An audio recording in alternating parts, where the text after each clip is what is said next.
The first thing I noticed wasn't the sound. It was the light. A faint blue-white glow bleeding across the ceiling like moonlight caught in the wrong corner. I opened one eye, checked the clock, 3:12 a.m., and for a second, I thought maybe I left the bathroom light on. But the light didn't flicker like a bulb. It pulsed, quick and quiet, the kind you get from a screen waking up. I reached for my glasses on the nightstand but didn't put them on. Habit. I blinked hard instead and sat up slowly. That's when I saw her. Marissa was crouched just outside the bedroom door, angled away from me, her back curved like a cat over something in her hands. My phone. Not hers. Mine. I didn't say anything. Not yet. I just watched.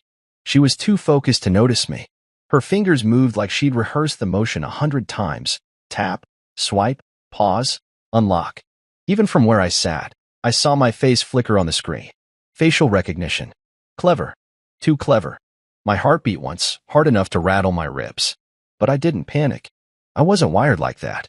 Years of private wealth consulting had taught me the value of silence. You don't interrupt a thief in the middle of a heist, especially when you're curious what they'll do next. She stayed low like a raccoon rummaging through someone else's pantry. Then I saw the name flash across the top of the screen, BankSync Pro. Not a budgeting app. Not a travel deal tracker. BankSync Pro was the kind of software whispered about in forums that don't use real names.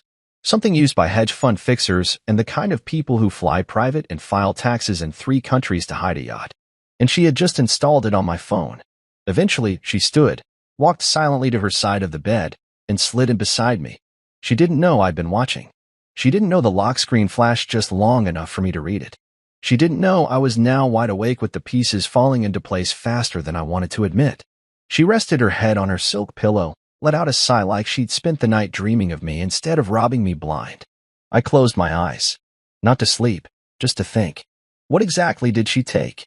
The next morning, she was already dressed and sipping a green smoothie when I walked into the kitchen.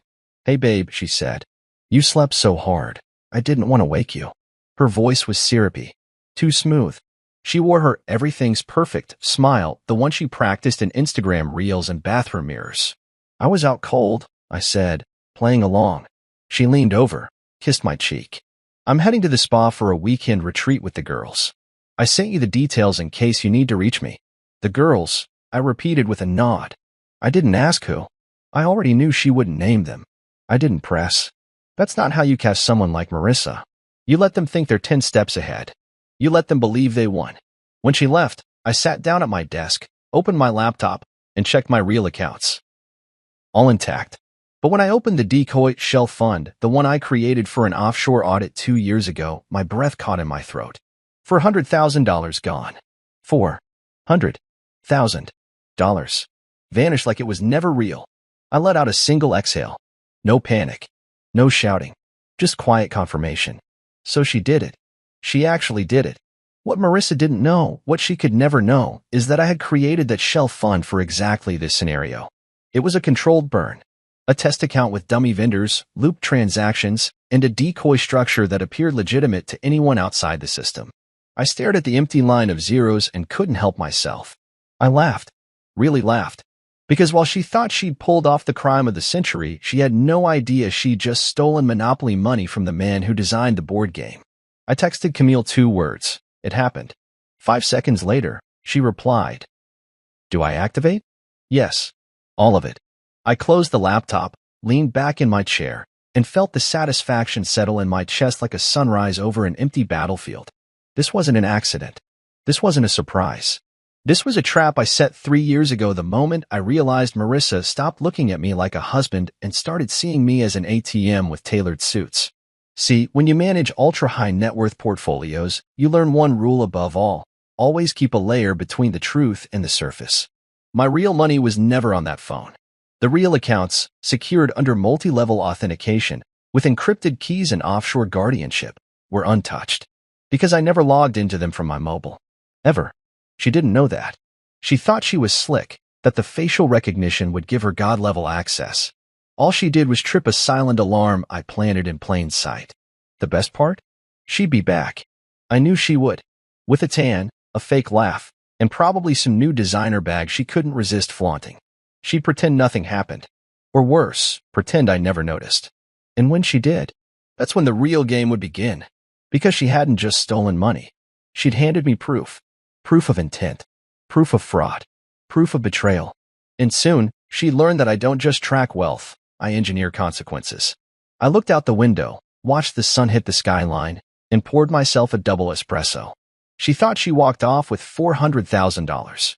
But what she really stole was the detonator I'd been waiting for her to touch. Let the countdown begin. Marissa claimed she was going on a spa retreat with the girls, but the only massage she got was probably from Tobias Rain's coconut-oiled hands. 2 days after she left, I received an automated email alert tied to the dummy account she drained. Not a warning, just a transaction receipt for a luxury beachfront resort in the Maldives. 2 guests, ocean villa, candlelit dinners, spa treatments, the full fantasy package. The reservation was under a familiar name. Marissa Wilder Rain. No shame, no subtlety, just the ego of someone who thought she had pulled off a perfect crime. I opened her cloud storage, not because I hacked it, but because she never changed the settings on the shared family account.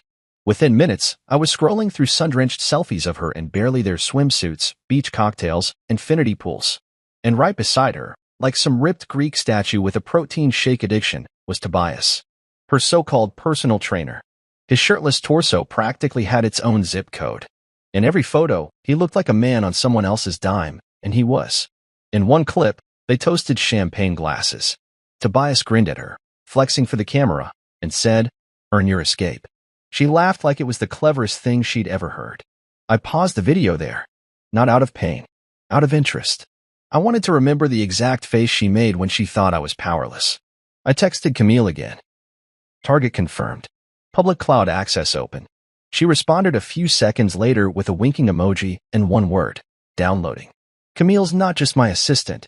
She's the only person I trust with both my schedule and my secrets. 10 years younger than me, sharper than most of my old law school classmates, and with a moral compass that pointed directly toward justice, even when the path got messy. I forwarded her everything. The receipts, the cloud folders, the trip itinerary. Within 24 hours, she traced the fake withdrawals to offshore transactions disguised as payments to shell companies I myself had created. The irony was almost poetic. Marissa had just hacked a hacker's house and rearranged the furniture thinking it was hers. "Camille," I said in a call the next day, "activate phase 2. Are we talking silent treatment or legal chessboard?" "Both." "And pull in Zoya." She let out a whistle. "You want chaos. I want fingerprints, tracks, and a front row seat." Zoya was Camille's cousin. Quirky, brilliant, and previously wanted in 3 countries for exposing a phishing scam that embarrassed half the parliament in one small European nation. She worked freelance now, living off-grid in an RV with a satellite dish on the roof and a love for caffeinated gummies. Her fee wasn't money, it was challenge. Camille briefed her with a simple question. "Can you track where the fake fund money went and trace Tobias?" Zoya replied with a meme of a woman cracking her knuckles. 5 hours later, we had it. Tobias's crypto wallet addresses, 2 fake PayPal shells, and a brand new joint account he opened with Marissa under a pseudo LLC called Rain Ventures. A joint account. Like they were a couple. Business partners. Or both. It was laughable. They were setting up shop together using my stolen funds, and yet they had no clue the money they used was never spendable in the first place. Every dollar in that account had a watermark I designed myself, a digital tag that replicated through every transaction. Like dye in the water. You could move it. You could spread it. But you couldn't hide it. Marissa thought she hit a jackpot. What she hit was the exact trap I'd spent years preparing. While she sunbathed beside the man who spelled financial freedom with a hashtag, I stayed in my office, sipping coffee and reviewing the logs Zoya pulled from their devices. Photos, voice memos, notes. All of it painted the picture she never meant to share. It wasn't just infidelity. It was calculation. Strategy. They'd planned to drain me and relaunch under Tobias's brand. My wife, excuse me, my soon-to-be ex-wife, had turned herself into a lifestyle influencer, and I was supposed to be the faceless donor behind her empire. What they didn't know was that I had already moved all real assets into my own trust fund months earlier. The penthouse we lived in, leased under a holding company tied to me. The cars, registered through my consulting firm. The art on our walls, replaced with forgeries after she asked about selling a few things for fun. She thought she owned half of everything. She didn't own even a quarter of anything. But I didn't confront her. Not yet. That would ruin the fun. Instead, I sent her a playful text while she was still in the Maldives. Hope the spa retreat is relaxing. Don't forget to hydrate. She heart reacted to it, then replied, missing you already, kiss mark. I stared at the message like it was part of a poorly written rom-com. The gall. The performance. She still thought she could play both lives and keep the mask straight. Camille and I prepared the next move. Make her feel even safer. We updated her wardrobe fund, an account she still had access to, with a $3,000 bump and a note that said, "You deserve it." She responded with a voice memo, giggling, "You're too good to me." I almost replied, "Not yet, but I will be." Instead, I sent a thumbs up and went back to work. My goal wasn't to just expose her. That would have been too easy. No, I wanted her to dance deeper into the illusion, to feel like she'd won. That way, when the floor finally disappeared, she wouldn't know which way was up. We monitored Tobias's every transaction. Every time he withdrew money from the joint account, we got an alert. Every time Marissa uploaded a new photo, we saved it to a case file. Zoya set up a side server that mimicked Tobias's bank interface and fed him glitchy alerts, just enough to spook him, but not enough to confirm suspicion. We wanted them on edge, distracted.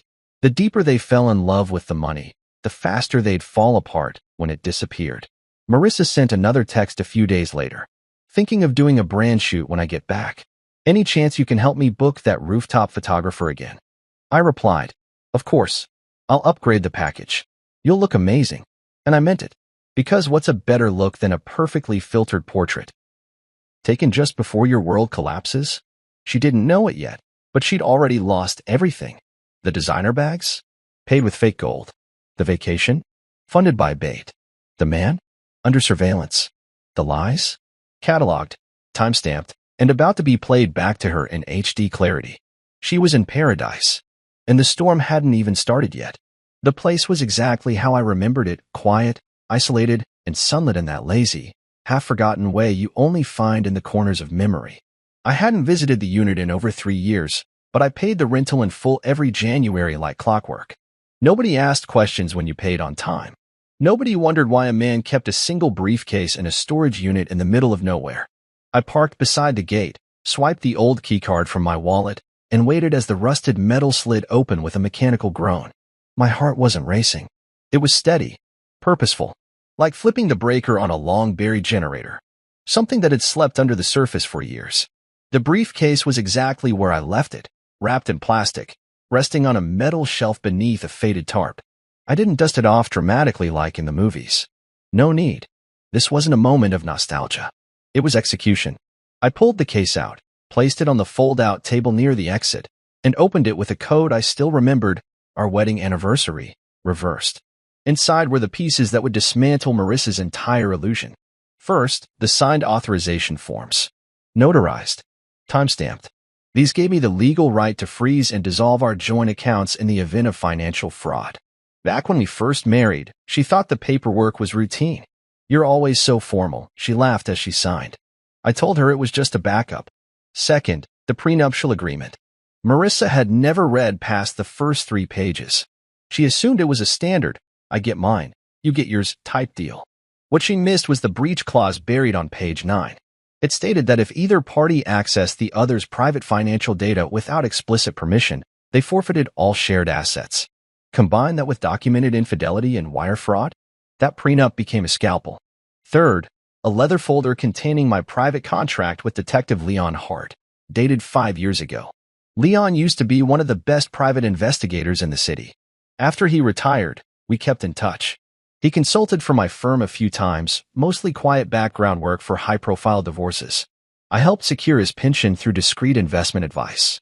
In return, he gave me his loyalty. I'd asked him, hypothetically at the time, if someone were planning to betray me, how early would you want the trail? He smiled and said, before they know they've started walking. So we built a shadow trail.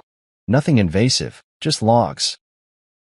Date-stamped photos of Marissa's activities, screenshots of suspicious text she didn't know I saw, call logs flagged by location patterns. It was enough to show intent, enough to prove foresight, and more than enough to erase any claims she'd make once the storm hit. I slid everything into my backpack, snapped the briefcase shut, and left it exactly where I found it, Empty, cleaned out. Let her lawyers search for it one day if they wanted. They'd find nothing but dust. Back in my car, I called Leon. He picked up on the first ring. Did she finally bite? He asked, no greeting needed. She swallowed the hook, the line, and half the dock. He chuckled. That means it's showtime. Not yet. Let her keep swimming in circles. He whistled low. You always did have the patience of a funeral bell. I didn't answer that. Just said, I'll send you the files tonight. Compile the package. Full submission format. You want this airtight? Tighter than her alibi. He laughed again. Consider it done. I hung up and looked out across the gravel lot. A breeze blew dust through the air, light catching the tiny particles like sparks. This wasn't rage. I wasn't angry. I was resolved. That's different. Anger reacts. Resolution plans. Marissa thought I would be devastated. Broken. Pleading. What she never understood is that I'm not the kind of man you break with betrayal. I'm the kind of man who waits for you to hand me the knife and then hands you the consequences. Camille texted me just as I started the car. Zoya found more. Joint LLC registered in Nevada. Guess what name they used? I replied. Let me guess. Wilder Rain. She sent back a screenshot. There it was in bold black letters. Wilder Rain Enterprises LLC. My surname. His surname. A new empire built on the ashes of stolen money and ego. I should have been insulted. Instead, I was impressed. They actually thought they were building something. And they used my name. Without permission. That was identity theft on top of everything else. At this point, they weren't just amateurs playing house. They were accidental criminals, tangled in paperwork they didn't even understand. I drove home with a quiet smirk, the kind of expression people wear in courtroom dramas just before the judge rules in their favor. Back at my place, I poured myself a glass of scotch, not to drink it, but to hold it, to feel the weight of a moment. Then I sat down with Camille in our shared office, where the whiteboard still had the words, "When she trips," written in red marker across the top. Underneath it, I updated the next step. Phase 3. Mirror her moves. What's the plan? Camille asked, booting up her laptop. We start copying everything she does. If she opens a new account, we know. If she signs a document, we counter it. If she sneezes, we bless her through her own microphone. Camille raised a brow. Want me to prep Evelyn too? Evelyn Cross. My old college friend. Now a cybercrime attorney with a reputation for destroying fraud rings and smiling while doing it. She owed me a favor, or 5. Not yet, I said. She gets looped in when Marissa thinks she's safe. Not a second before. Camille nodded. Cold. I smiled. Calculated. We spent the next 3 hours building what I called the reflection wall, a digital map of every financial move Marissa had made, mirrored with countermeasures. Every step she took into her fantasy life was now logged, mapped, and watched in real time. She thought she robbed me, but what she really did was sign over full control of her future. She didn't just lose my trust. She activated a backup plan she didn't know existed. And the best part? The next time she smiled at me and said, "You're not even going to fight me?" I'd be able to smile right back and think, "Oh, but I already won." Marissa returned on a Thursday morning, suitcase wheels clacking against the polished tiles like nothing had changed.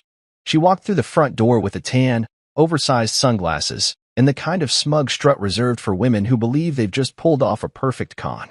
She looked me over casually, like I was a pair of shoes she no longer needed but wanted to keep for sentimental reasons. "Miss me?" she asked, setting down her designer bag like it was a trophy. I glanced at the label. New. Limited edition. Retail value?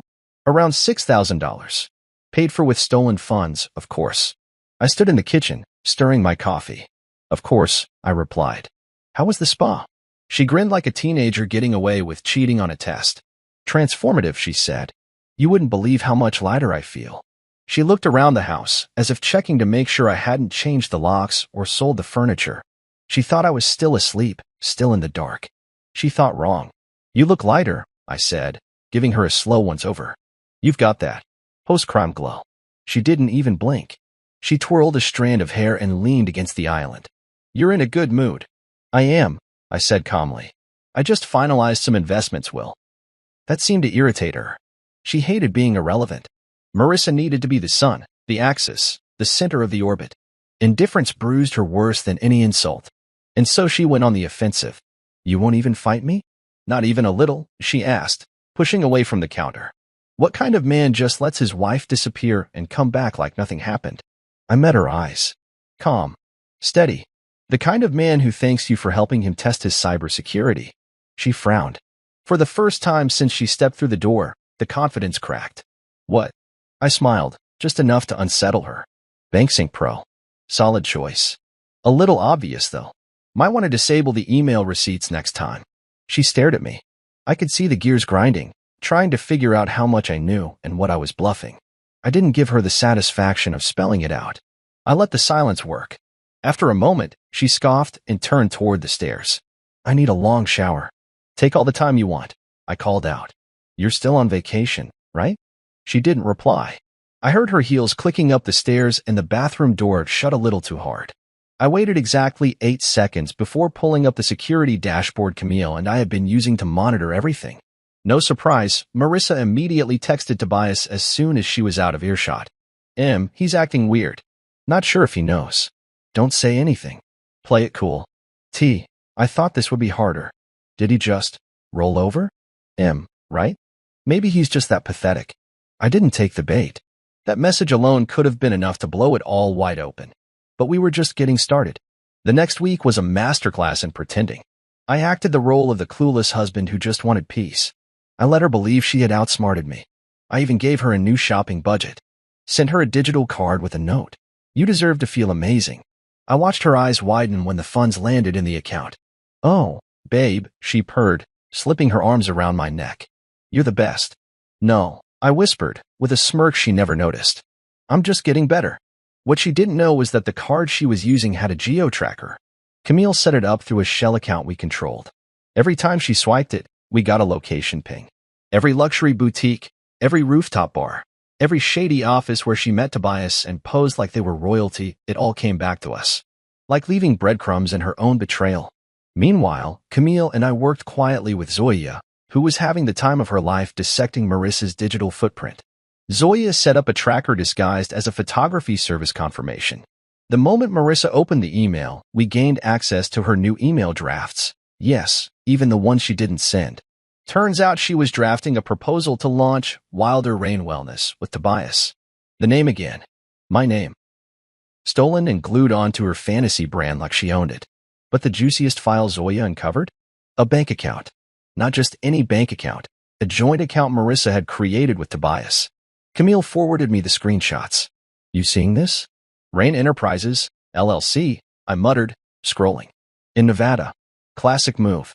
She thinks out-of-state filing makes it untouchable. Shall we? Camille asked, lifting a brow. I smiled. Let's play along. Mirror everything. Make copies. Log the paper trail. God. I love your villain arc, she whispered, half joking. This isn't a villain arc, I said. It's a correction. The next few days, I played the supportive husband. I helped Marissa plan a photo shoot. Paid for a glam team. Even scheduled a rooftop drone photographer. She took selfies with glasses of rose, tagging fake sponsors, adding hashtags like hashtag blessed life and hashtag self-made-a-millionaire. Tobias showed up once, posing as her business consultant. We shook hands. His grip was weak. His smile was cocky. He didn't know I already had his financial statements, his gym's tax evasion history, and a copy of the NDAs he made his interns sign.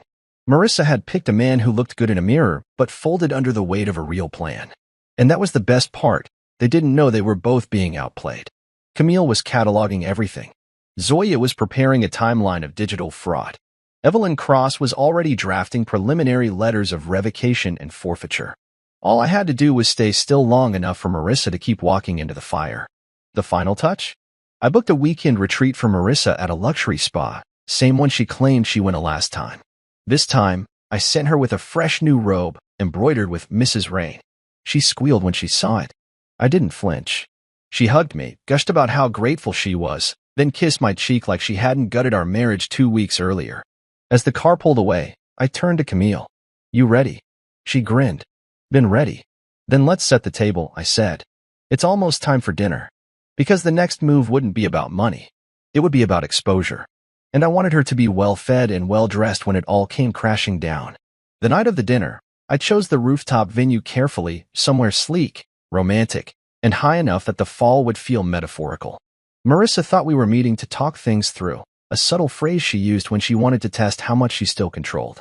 I let her pick the time. I even let her pick the table. She selected the one by the edge, overlooking the city skyline, golden light casting everything in just enough glow to make betrayal look beautiful. She arrived in red. Not the kind of red you wear for passion or elegance. No, this was conquest red. The kind you wear when you think you've already won and you're here just to accept applause. Her hair was styled to perfection, her lipstick matched the dress, and she carried herself like a woman walking into a final negotiation she was certain would go her way. I stood as she approached, pulled out her chair, smiled like the perfect gentleman. Wow, she said, smoothing the fabric of her dress. Didn't expect this level of class. You deserve it, I said, voice even. After all, it's not every day we get to celebrate transitions. She gave a knowing smirk and raised her glass. To new beginnings, right? I raised mine too, barely sipping. Absolutely. She assumed I was bluffing, that this dinner was my white flag moment. She thought I was bringing an apology, a compromise, maybe even a last-ditch attempt to salvage our marriage. But what I brought was far more valuable. As the waiter brought appetizers, I reached into my coat pocket and slid a sleek silver USB drive across the table. She looked at it like it was foreign. What's this? She asked, fingers hesitating to touch it. Press play, I said. She hesitated. Then she pulled out her phone, inserted the adapter, and tapped the screen. The video began instantly, no password needed. It was a screen recording. Her voice first. He has no idea, Tobias. He's so obsessed with his little spreadsheets he won't even notice the money gone. Tobias replied, laughing in the background. You're a genius, babe. After this launch, we won't need him for anything. You'll be the face. I'll be the backbone. Wilder Rain, baby. Marissa froze. Her smile dropped an inch. The video continued. More planning. More mocking. More details about how they drain my accounts, stage a fake separation, and pitch a PR story about me being emotionally unstable. I didn't speak. I just watched her squirm, the glass of wine in her hand trembling ever so slightly. Her breath became shallow. Her fingers tightened on the stem of her glass. Where did you get this? She asked, trying to keep her voice level. I tilted my head. From your iCloud. You didn't log out of your shared folder. Everything you recorded with Tobias? Every voice note? Every draft? Every selfie? Backed up. Indexed. Filed. She opened her mouth, then closed it. Then opened it again. That's illegal. Not when it's stored on a joint device, I replied. You used our shared cloud. And I never revoked access. I let the silence stretch. The restaurant buzzed around us, waiters gliding by with plates of seared tuna and creme brulee. The city lights behind her glowed like fireflies in a jar. She sat in the middle of it, unraveling thread by thread. Jackson, she started, using the soft voice now. The old one. The one she used when she was in control and wanted to sound fragile. This doesn't change anything. We can. I raised a hand gently. Let me stop you there. She blinked. I'm not angry. I'm not even surprised. I just needed you to see what I see. To know that I'm not a fool. And more importantly, to let you hang yourself, with your own words. Her shoulders stiffened. So what is this? A trap? No, I said with a smile. A gift. Right then, her phone buzzed. Once. Twice. Then 3 times. I knew exactly what it was. The timing had been precise. Zoya had sent Tobias a fake email, one mimicking Marissa's private email. In it, she confessed everything. Said she had flipped on him. That she was cutting a deal to save herself. That I had offered her immunity. Tobias, being the genius he was, panicked. He called her. 6 times in under a minute. Then came the messages. What did you tell him? Why did you record US? Are you working with him? Marissa scrolled in disbelief, her fingers moving faster, her eyes widening as the panic set in. She looked up at me. What the hell is happening? I leaned forward slowly. What's happening? I said. Is that the empire you built on secrets and stolen money is collapsing. Tobias thinks you betrayed him. You think I didn't know. But the truth is, this dinner isn't the beginning. It's the middle of the end. She was trembling now, cheeks flushing, lips parted but no words forming. I pulled out a manila envelope and set it gently beside her dessert spoon. These are screenshots, voice notes, documents. A nice copy for your records. The originals are already with Evelyn Cross. Her eyes darted to the envelope, then back to me. And who the hell is Evelyn? My attorney, I said. Cybercrime Division. She opened the envelope. Inside were color-coded files, printed emails, timelines, bank transfers, and a clean cover sheet that read, Pre-litigation evidence portfolio. You planned this, she whispered. I sipped my wine, finally, and nodded. I prepared for this. You planned your little theft with Tobias. I planned my freedom. She sat there, frozen in place. For once, she had no retort. No snide comment. No backup plan. And I was just getting started. Before she could gather herself, her phone buzzed one last time. Camille's alert system sent a spoof text to Tobias's number. A location ping showing that Marissa's phone had been used to log into an evidence portal. The message read, She's already flipped. You're on your own. Panic set in. I could see it now. She was shaking, not out of cold or fear, but out of realization. Her partner was imploding. Her backup was gone. And the man she thought was the safest fool in her life had just removed her queen from the board. I stood, straightened my jacket, and left $200 on the table. Enjoy dessert, I said softly. You'll need the energy. And with that, I walked away. I didn't need to watch her reaction. I didn't need to listen to the sobs, or the gasps, or the frantic tapping on her phone. Because for the first time in years, I was done pretending. She broke into my life like a thief in the night. But now she was the one left in the dark, with nothing but echoes and consequences to keep her company. The morning after the rooftop dinner, I brewed my coffee the same way I had every day for the last 10 years. French press, Ethiopian roast, 2 scoops, 205 degrees Fahrenheit water, 3-minute timer.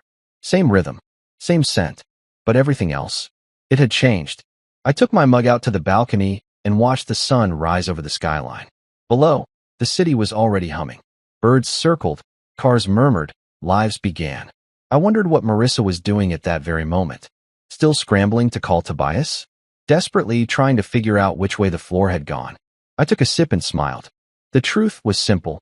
She hadn't even stolen real money. The $400,000 she accessed? Every single dollar had come from a closed-circuit test account, a sandbox I created during a cybersecurity pilot with a Fortune 500 firm.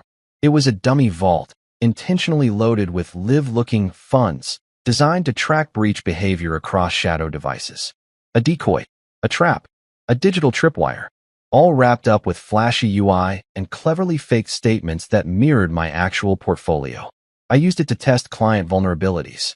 I never expected I'd end up using it on my wife.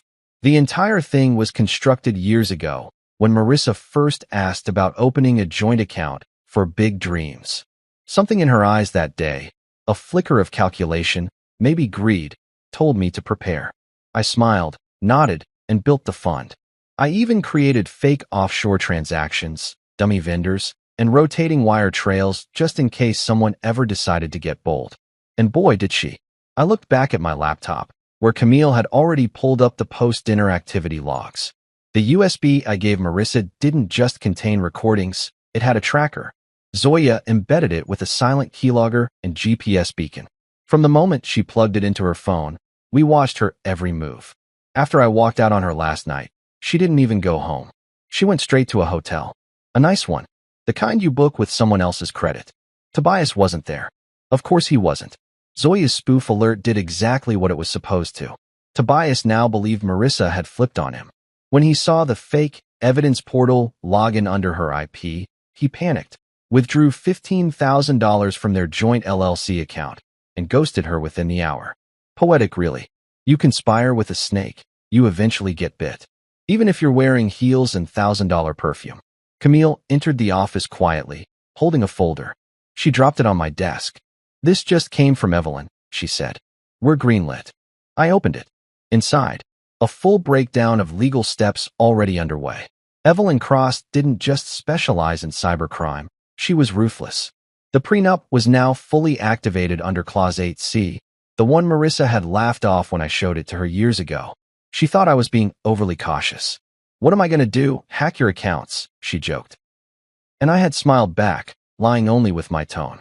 It's just paperwork. You never know. Clause 8C made everything airtight. Infidelity? Check. Unauthorized financial access? Check. Evidence? Overwhelming. Result? Full forfeiture of all shared property, spousal claims, and marital protections. Marissa wasn't just getting divorced. She was getting erased. Camille sat across from me and opened her laptop. You want the full transaction report? Let's go over the highlights. She tapped a few keys. The joint LLC she made with Tobias is now frozen under interstate fraud suspicion. I triggered an audit request through a contact in Nevada's corporate registration office. Good. What about her influencer fund? Emptied itself when Tobias pulled out. He was the one funneling crypto into her debit card. It's now flagged as suspicious by the hosting platform. And the $400,000. Right here, she said, spinning the screen. Still safe. In fact, you made $42,000 in interest over the last year just letting it sit. I chuckled. Marissa paid for her own surveillance. Twice over. I leaned back. I wasn't gloating. I wasn't even angry anymore. Just relieved. This wasn't revenge. It was a recalibration. She tried to blow up my world, and instead, all she did was set fire to a fake vault while I stood on the roof, watching with a fire extinguisher in hand. But there was one last move I had to make. I opened my desk drawer and pulled out a letter, one Marissa had written to me 6 years ago. Back then, it was part of a Valentine's stunt. We had made a pact to write emergency love letters to each other, just in case we ever forgot what it felt like to be close. Hers read, Jackson, if I ever do something that makes you doubt me, look at this letter and remember who I really am. I love you. I always will. And if I forget, remind me gently. I don't want to lose us to stupid choices. She'd sealed it with lipstick. I remember her sliding it into my briefcase herself. I placed that letter in a new envelope, along with a printed screenshot of the dummy account she accessed. At the bottom, I scrawled a single sentence. Thanks for beta testing. Then I handed the envelope to Camille. Deliver this to her personally. No assistant. No lawyer. Just her. Camille's smile was tight. She's going to lose her mind. I know, I said softly. That's the point. By noon, Marissa had tried calling me 7 times. I didn't answer. She sent a barrage of texts ranging from insults to desperate pleads. We need to talk. This isn't what you think. You're blowing this out of proportion. Fine. Enjoy your boring little life. Then, I made a mistake. And finally, please, just one more chance. I didn't reply, because some silences are louder than screams. Later that evening, Camille called me from outside Marissa's hotel. She opened the envelope in the lobby, she said. She's been sitting there for 15 minutes, just staring at it. Did she say anything? Just whispered. He knew the whole time. I nodded. Let her sit with that. Camille hesitated. Jackson, what happens next? I looked around the office. The walls were clean. My real accounts were secure. My new projects were thriving. I was whole again, piece by piece. She gets to live with the truth, I said. I don't need her to crash. I just need her to know she lost. Because in the end, Marissa didn't just steal fake money. She gambled with a man who always had a backup plan. And now, that man was free, calm, clear-eyed, and 10 steps ahead. The invitation I sent Marissa was formal, deliberately so. A sleek white envelope embossed with my signature seal, delivered via courier to the boutique hotel she was still holed up in. It said, Please meet me at Cresswell Bank, 10 a.m. Tuesday. No lawyers. No theatrics. Just closure. I knew she'd come. She couldn't resist the possibility of a deal. Even now, even after the recordings, the exposure, the psychological unspooling, she clung to the idea that I might still be salvageable. That maybe, just maybe, I'd offer her a financial lifeline to avoid a drawn-out public mess. She walked into the bank lobby dressed like a woman auditioning for sympathy, charcoal suit, heels lower than usual, hair pulled back into something somber. But the diamond studs in her ears still winked. She couldn't help herself. I stood by the corner office door and greeted her with a polite nod. Jackson, she said carefully. I wasn't sure if you'd really be here. You weren't, I replied. But curiosity beats pride every time, doesn't it? She gave a hollow laugh. So, what's this about? Follow me. I led her into the private client suite at the back of the building. Frosted glass, soundproof walls, a long conference table that made anyone sitting on the other end feel small. Camille was already inside, seated beside Evelyn Cross, sharp suit, sharper mind, calm smile. Marissa paused. Wait, why is she? I told you, no lawyers, I said. You didn't bring yours. Good. Evelyn's not here to negotiate. She's here to finalize. Marissa's face SH. As per the prenup, Clause 8C and 10B, your unauthorized access, confirmed infidelity, and misuse of proprietary financial systems has triggered a full forfeiture. You now own nothing. Silence. Marissa's jaw clenched. What are you talking about? I still have. Evelyn raised a hand. No, you don't. She tapped her tablet and turned it to face Marissa. Account access, revoked. Property holdings, returned to sole owner. LLC filings, frozen. All luxury items purchased through joint funds are being recalled under fraudulent acquisition claims. And as of last night, Tobias Rain has been arrested under suspicion of tax fraud and digital identity theft. Marissa blinked rapidly. What? Arrested, I repeated. On his way to a wellness retreat, ironically. Airport pickup turned into a police handoff. Poor guy never saw it coming. She looked from me to Evelyn to Camille, as if trying to determine which of us was bluffing. But the room gave nothing. No, she said suddenly. This isn't legal. You can't just. Evelyn clicked another tab. Here's the footage of you logging into Jackson's account via BankSync Pro. Confirmed facial ID match. Timestamped. Geodagged. Camille passed her a printed sheet. This, she added, is a screenshot of your private messages with Tobias about liquidating Jackson's supposed life savings. And this, she pulled out another photo, is you entering the Maldives resort under the name Wilder Rain. Marissa swallowed. Her voice cracked. You're framing me. No, I said quietly. You framed yourself. I just installed the frame. She collapsed into the chair like her bones gave out. So that's it? You're just taking everything? I'm not taking anything, I said. I'm just reclaiming what was already mine. Her eyes flicked up at me, wide and glossy now. Jackson, please. You don't have to do this. We were good once. We can work this out. I made a mistake.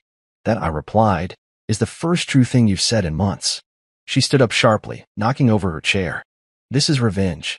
This is cruelty. You're punishing me for falling out of love. I stood too, slow and steady. You didn't fall out of love. You fell into greed.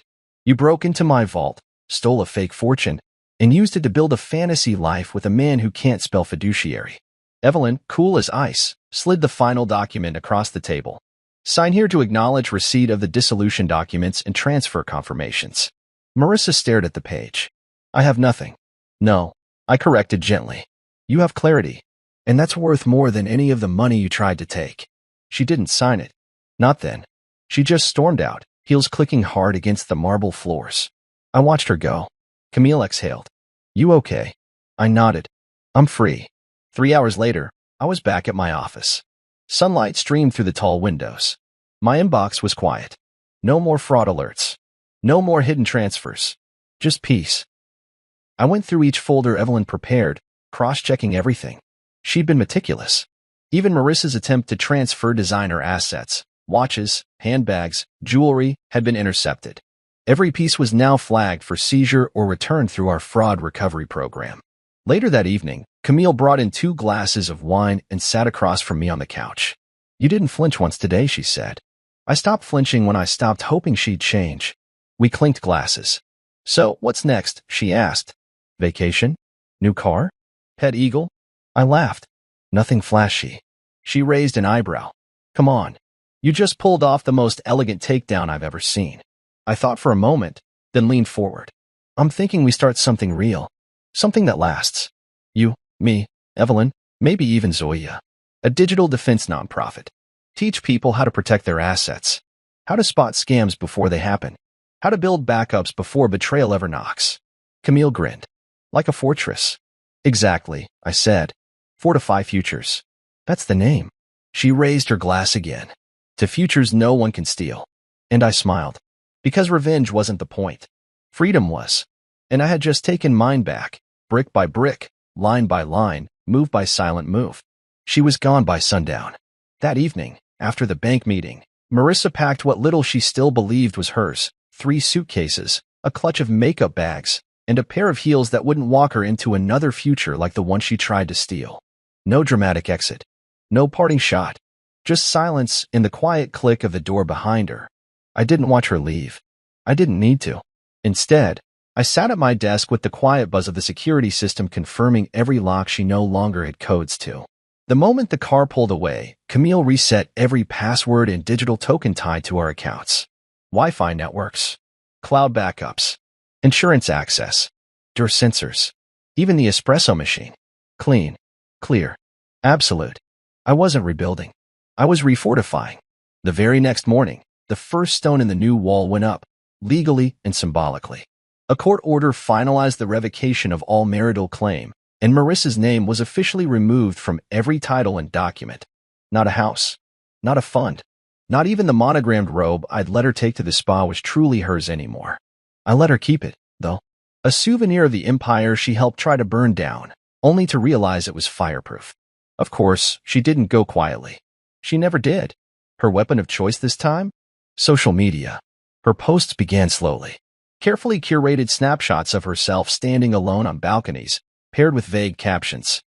Sometimes the ones who say they love you are the ones who clip your wings. Freedom looks good on me. Healing starts now.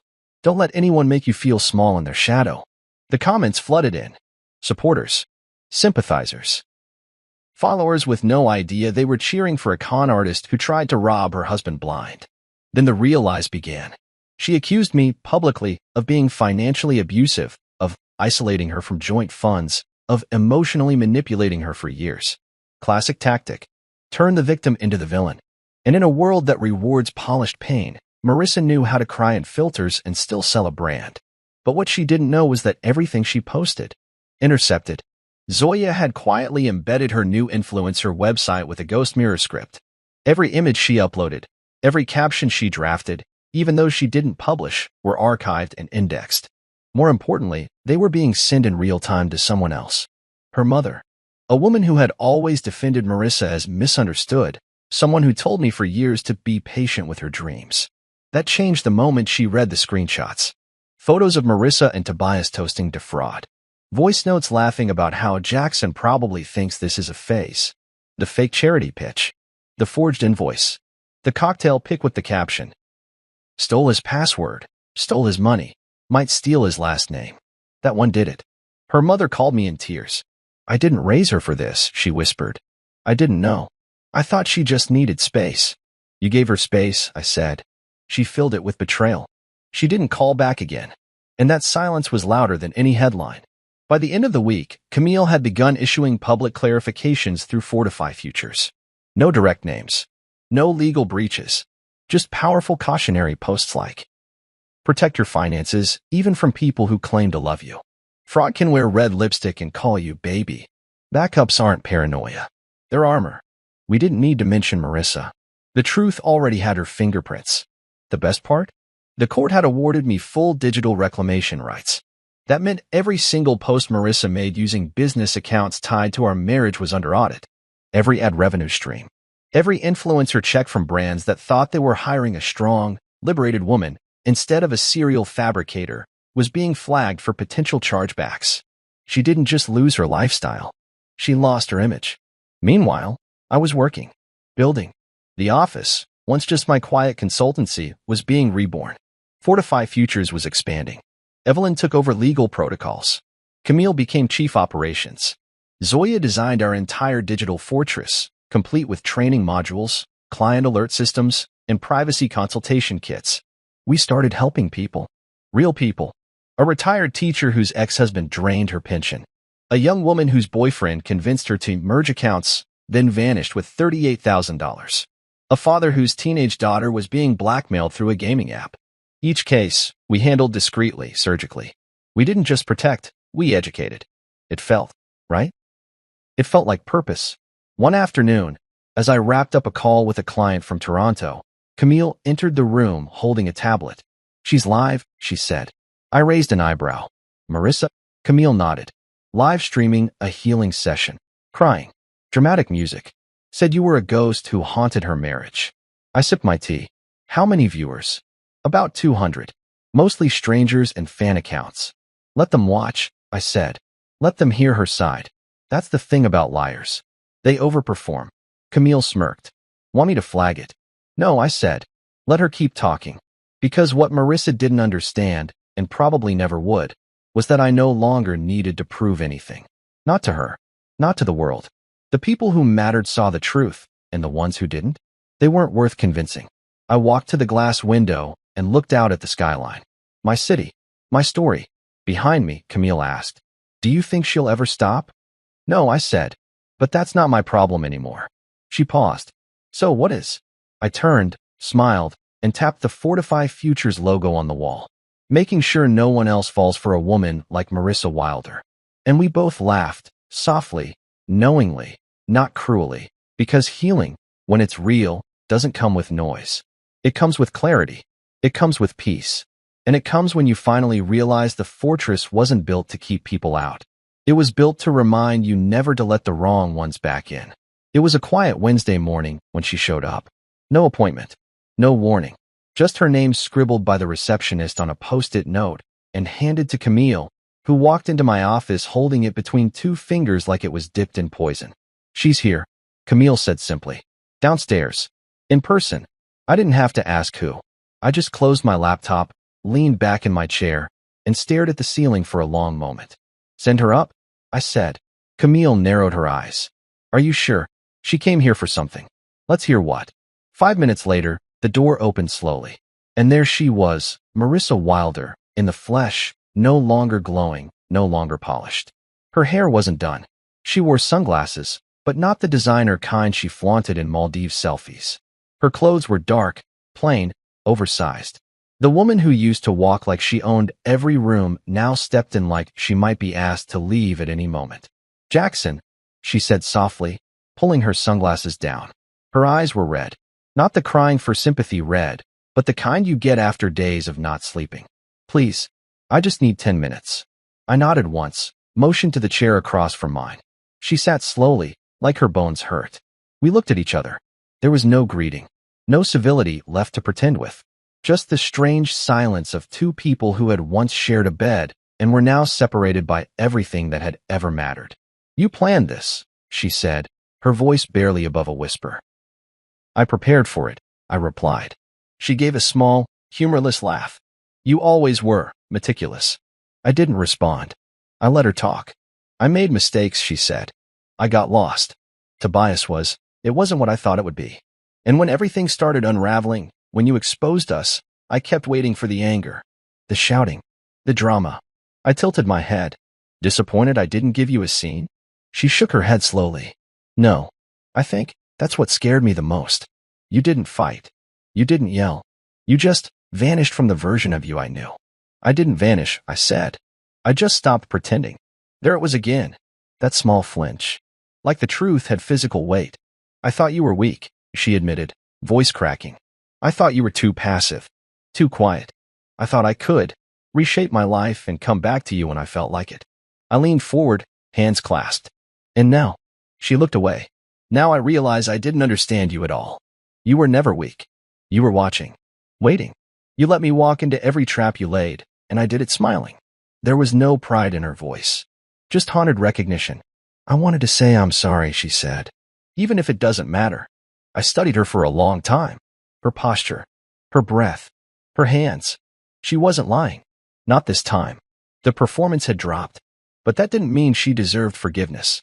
You didn't come here just to say sorry, I said finally. What do you really want, Marissa? Her lip quivered slightly. I don't know. Closure? A way to feel like I'm still human. I opened my drawer and pulled out a small white envelope.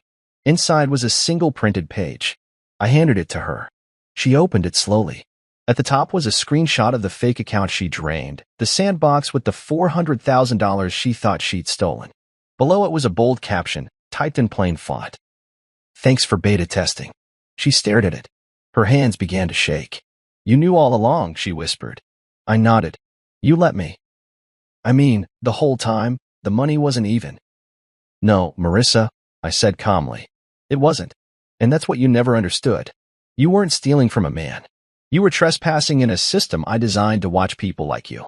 Tears welled in her eyes, but I didn't move. I didn't offer a tissue. I didn't soften. Because some people need to sit in the silence of what they've done. She folded the paper carefully, then looked up. Are you going to ruin me? Is that the plan? Finish what you started. I leaned back.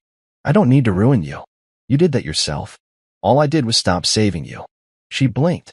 I don't know who I am anymore. You're someone who built an identity on illusion, I said. And now that the mask is gone, you're seeing what's left.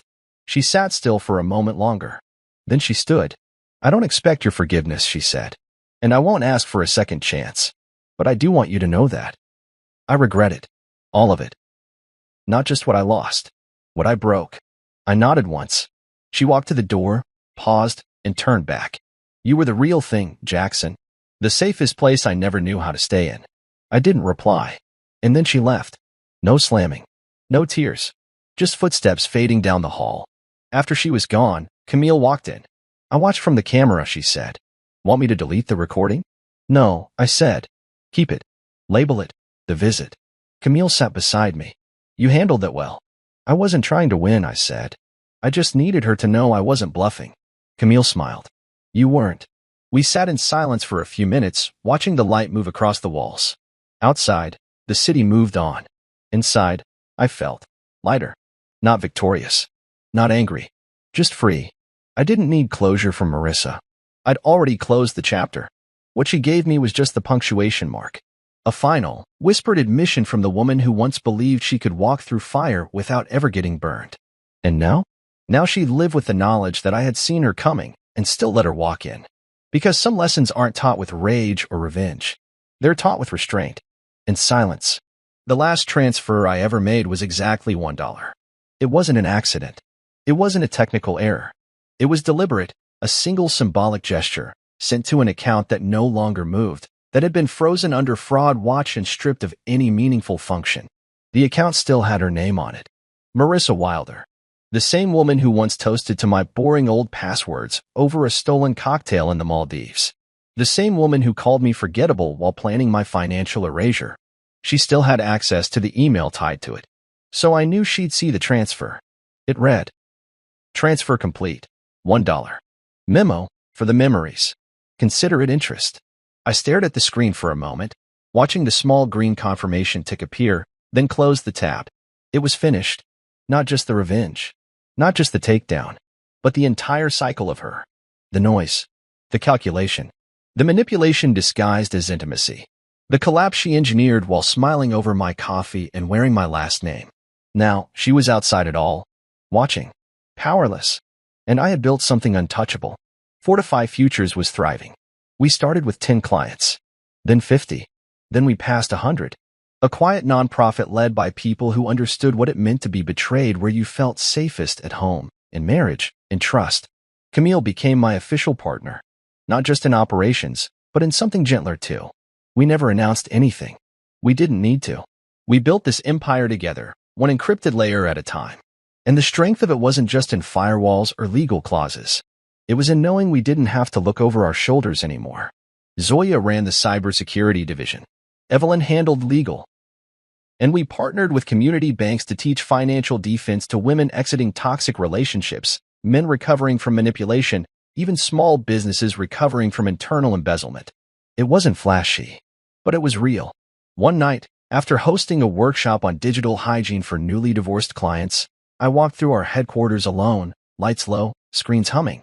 I stopped by a framed photo on the wall, a collage of some of our first clients, an elderly woman hugging her son after recovering her stolen inheritance, a 20-something man who caught his fiancée siphoning his crypto wallet, a couple who stopped their teenage daughter from wiring $15,000 to someone posing as an online boyfriend. Each face was proof, not of my success, but of the fact that something good had grown out of something awful. And that, more than anything, was what Marissa never understood. She thought revenge was fire, a spectacle, destruction. But mine wasn't about destruction. It was about elevation, rebuilding, protecting, making sure no one else walked blindly into betrayal because they assumed love meant safety. I had turned the worst thing that ever happened to me into a shield. A few months after the bank meeting, I received a handwritten letter. No return address. Just my name in a familiar script. Inside, the note was brief. Jackson. I saw the transfer. I cried. Not because of the dollar, but because you still had the last word. I'm in therapy now. For real, this time. Don't respond. I don't deserve it. Just know, I never hated you. I hated how small I felt next to someone like you. Marissa. I folded the letter once, placed it in a folder labeled "No response required," and tucked it away in a locked drawer I rarely opened. Some things weren't meant to be reread. They were meant to be put down. It started like any ordinary evening. Emily and I sat across from each other at the dinner table, but the atmosphere was different. Heavy, The silence between us wasn't the comfortable kind we'd grown used to over the years. It was brittle, like it might shatter at any moment. She wasn't eating, just stirring her fork around her plate, eyes darting anywhere but at me. I knew something was coming, but nothing could have prepared me for the bomb she was about to drop. "I love him," she said suddenly, her voice sharp and cutting through the silence. My hand froze midair, the glass of water I was about to lift to my lips trembling slightly. I stared at her, not sure I'd heard her correctly. "What?" The word came out softer than I intended, almost a whisper. Her eyes finally met mine, and I saw something I hadn't noticed before: resolve. There was no guilt, no shame, just a quiet determination that sent a chill down my spine. "I love him," she repeated, "and I'm never coming back." The weight of her words pressed down on me like 1,000 bricks. I wanted to scream, to demand answers, to fight for what we'd built. But instead, I just sat there, staring at the woman I thought I knew, trying to reconcile this stranger with the Emily I'd loved for years. "All right," I said finally, my voice calm and measured. Too calm. I could tell she wasn't expecting that reaction. Her brows furrowed, and for a brief moment, I saw a flicker of doubt cross her face. But it disappeared as quickly as it came, replaced by that same cold determination. "I thought you'd be angry," she admitted, her tone cautious now. Angry? I wasn't sure I had the capacity to feel just one emotion at that moment. Anger was there, yes, simmering beneath the surface, but it was accompanied by a crushing sadness, a sense of betrayal so profound it left me numb. What would anger solve? I asked, leaning back in my chair and crossing my arms. My calmness seemed to unnerve her, and for some reason, that gave me a small sense of satisfaction. She stood up then, pushing her chair back with a scrape that echoed through the room. "I'll be staying with him," she said, as though it was a decision she'd made long ago and was only now telling me out of some sense of obligation. I nodded, not trusting myself to speak. If I opened my mouth, I wasn't sure what would come out: a plea for her to stay, an accusation, or something even uglier. She hesitated for a moment, as though waiting for me to say something, anything, but I didn't. I couldn't. And then she left, the sound of the door closing behind her reverberating through the now empty house. I sat there for what felt like hours, staring at the chair she'd vacated. Her words replayed in my head like a broken record. "I love him. I'm never coming back." The life we'd built together flashed before my eyes. The vacations, the late-night conversations, the promises we made to each other. How had we gone from that to this? Where had I gone wrong? I wanted to blame her, to paint her as the villain in this story, but a small voice in the back of my head whispered that maybe I had a part in this too. But then another thought took root, one that was colder, harder. This wasn't just a betrayal. It was an abandonment. She didn't just fall out of love with me. She fell in love with someone else while we were still married, still sharing a life. She made her choice, and now I had to make mine. I poured myself a drink, the burn of the whiskey grounding me in the moment. I could feel the storm brewing inside me, but I refused to let it consume me. I wouldn't beg her to stay. I wouldn't chase after her. And I certainly wouldn't let her think she could come crawling back when her fantasy with him inevitably crumbled. If she was gone, then so be it. But I'd make sure there was nothing left for her to return to. The thought settled into my mind like a seed, small and quiet, but full of potential. I didn't know exactly what I was going to do yet, but one thing was certain. This wasn't the end of my story. It was just the beginning of a new chapter, one where I wouldn't play the victim. As the night stretched on and the house grew darker, I made a silent vow to myself. I would rise from this, stronger, smarter, and untouchable. Emily might have walked out the door, but she didn't take everything with her. Not yet. The silence after she left wasn't just a void. It was a suffocating weight that pressed down on me, wrapping itself around every corner of the house. I sat alone at the dining table, staring at her untouched plate. She'd barely eaten a thing, and now I realized she hadn't been eating much for weeks. The signs had been there, hadn't they? The late nights at work, the sudden need for privacy, the distracted way she spoke to me. I saw them all in hindsight, but back then, I chose to trust her, chose to believe that our marriage was solid. I stared at the empty seat where she had delivered those words. I love him, and I'm never coming back. They were still echoing in my mind, twisting like a knife lodged in my chest. It was almost laughable how calmly she said it, as if she were telling me she decided to change her hairstyle or quit her job, not walk out of our marriage and into someone else's arms. I sat there for hours, lost in the memories of the life we'd built. The vacations, the laughter, the dreams we shared, they all felt like lies now. But the more I thought about it, the more I realized something. This wasn't the first betrayal. This was just the final one. There had been 1,000 little betrayals before this. Moments when she pulled away emotionally, when she chose herself over us. I'd ignored them, thinking they were just the natural ebbs and flows of a relationship. Now, I knew better. At some point, I made my way to the living room, collapsing onto the couch. The house felt too big, too empty without her presence. I glanced at the coffee table, where a framed photo of us sat. It was from our trip to Italy a few years ago, both of us smiling in front of the Colosseum. I picked it up, staring at her face. She looked so happy, so in love. I felt a bitter laugh escape my throat as I realized that person didn't exist anymore. Maybe she never did. I didn't sleep that night. Instead, I poured myself drink after drink, each one numbing the sharp edges of my thoughts, but never dulling them completely. By the time dawn broke, I was still sitting on the couch, my mind a whirlwind of emotions. Anger, sadness, and disbelief battled for dominance, but one thing became clear. I wouldn't let this destroy me. I thought about calling someone, maybe Marcus, my best friend since college. He'd always been the one to give me perspective when things got tough, but I couldn't bring myself to say the words out loud. Admitting what had happened felt like admitting failure, and I wasn't ready for that. Not yet. Instead, I pulled out my phone and scrolled through my contacts until I found Lisa's name. She worked with Emily, and if anyone could give me the truth about what had been going on, it was her. I hesitated for a moment before sending a simple text. Emily's gone. I need answers. Can you call me? As I waited for her reply, I began to think about what Emily's life might look like now.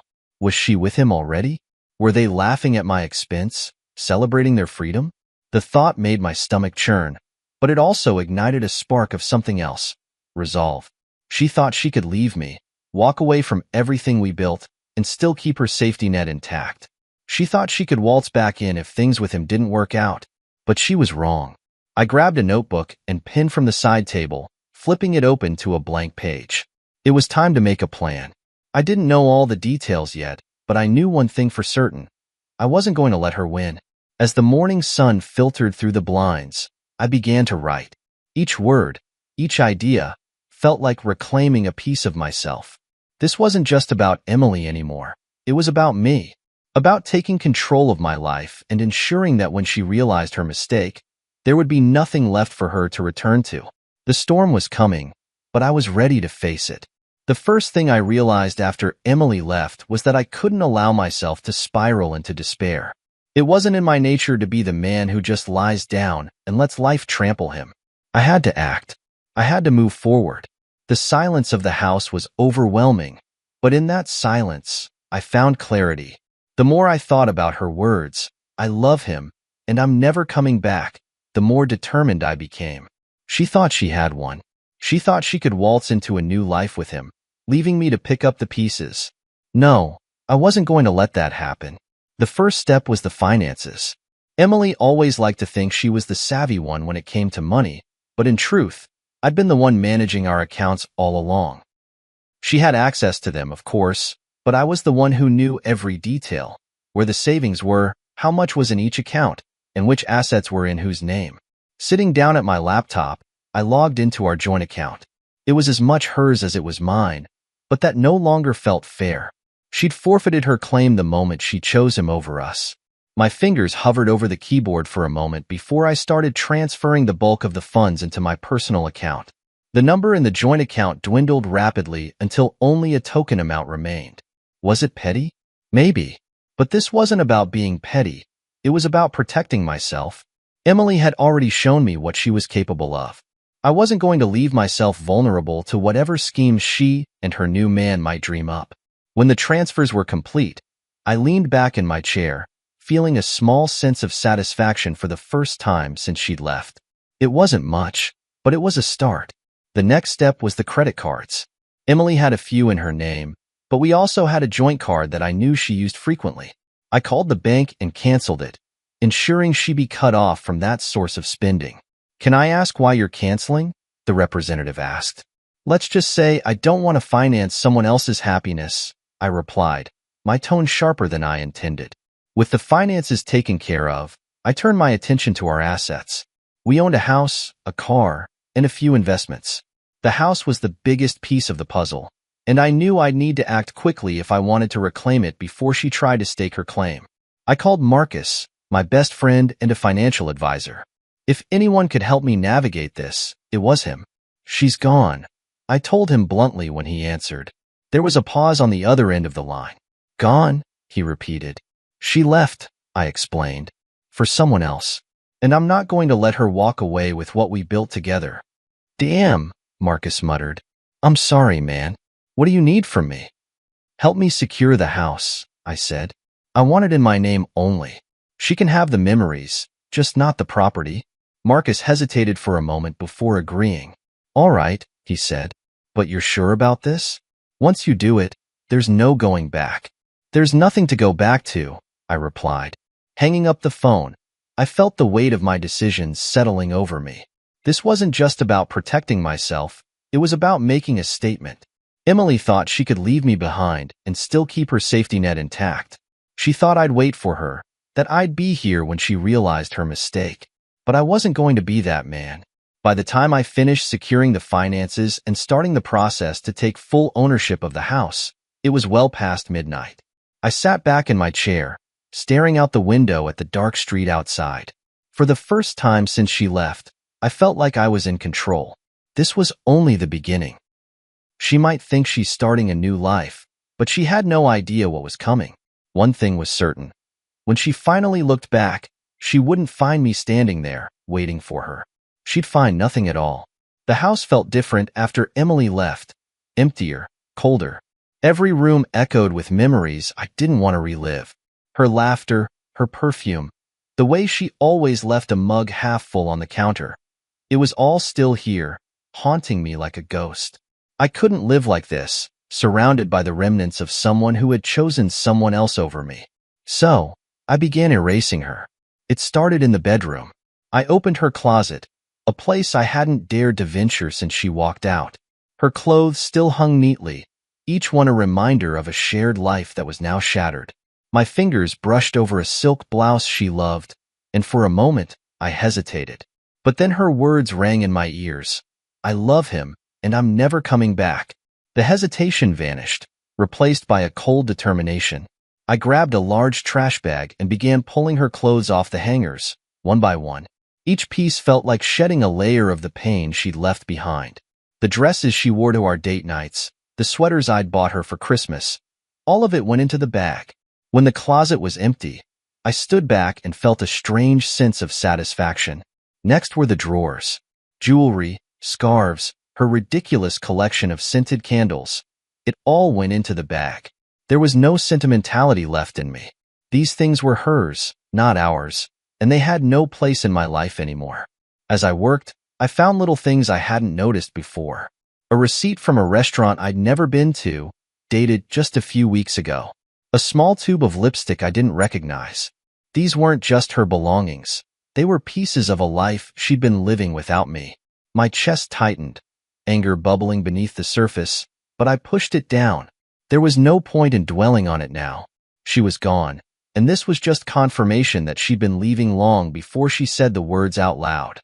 Once the bedroom was cleared, I moved to the living room. The photos of us that lined the walls were the first to go. Smiling faces stared back at me as I pulled them from their frames. I hesitated at one picture, a snapshot of us on our wedding day. I remembered how happy I'd felt in that moment, how certain I was that we'd be together forever. But that man was gone now, just like the woman in the photo. I dropped it into the trash bag without a second thought. Her books, her knickknacks, the throw pillows she insisted on buying because they tied the room together. All of it went into the pile. By the time I was finished, the living room looked bare. but it also felt lighter. It was as if her presence had been suffocating the space, and now I could finally breathe again. The last stop was the bathroom.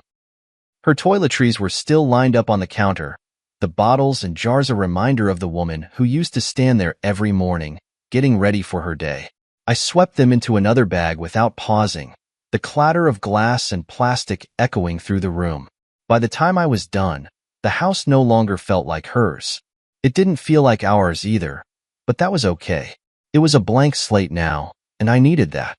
I loaded everything into my car and drove to a donation center on the other side of town. As I handed over the bags, the volunteer smiled and thanked me.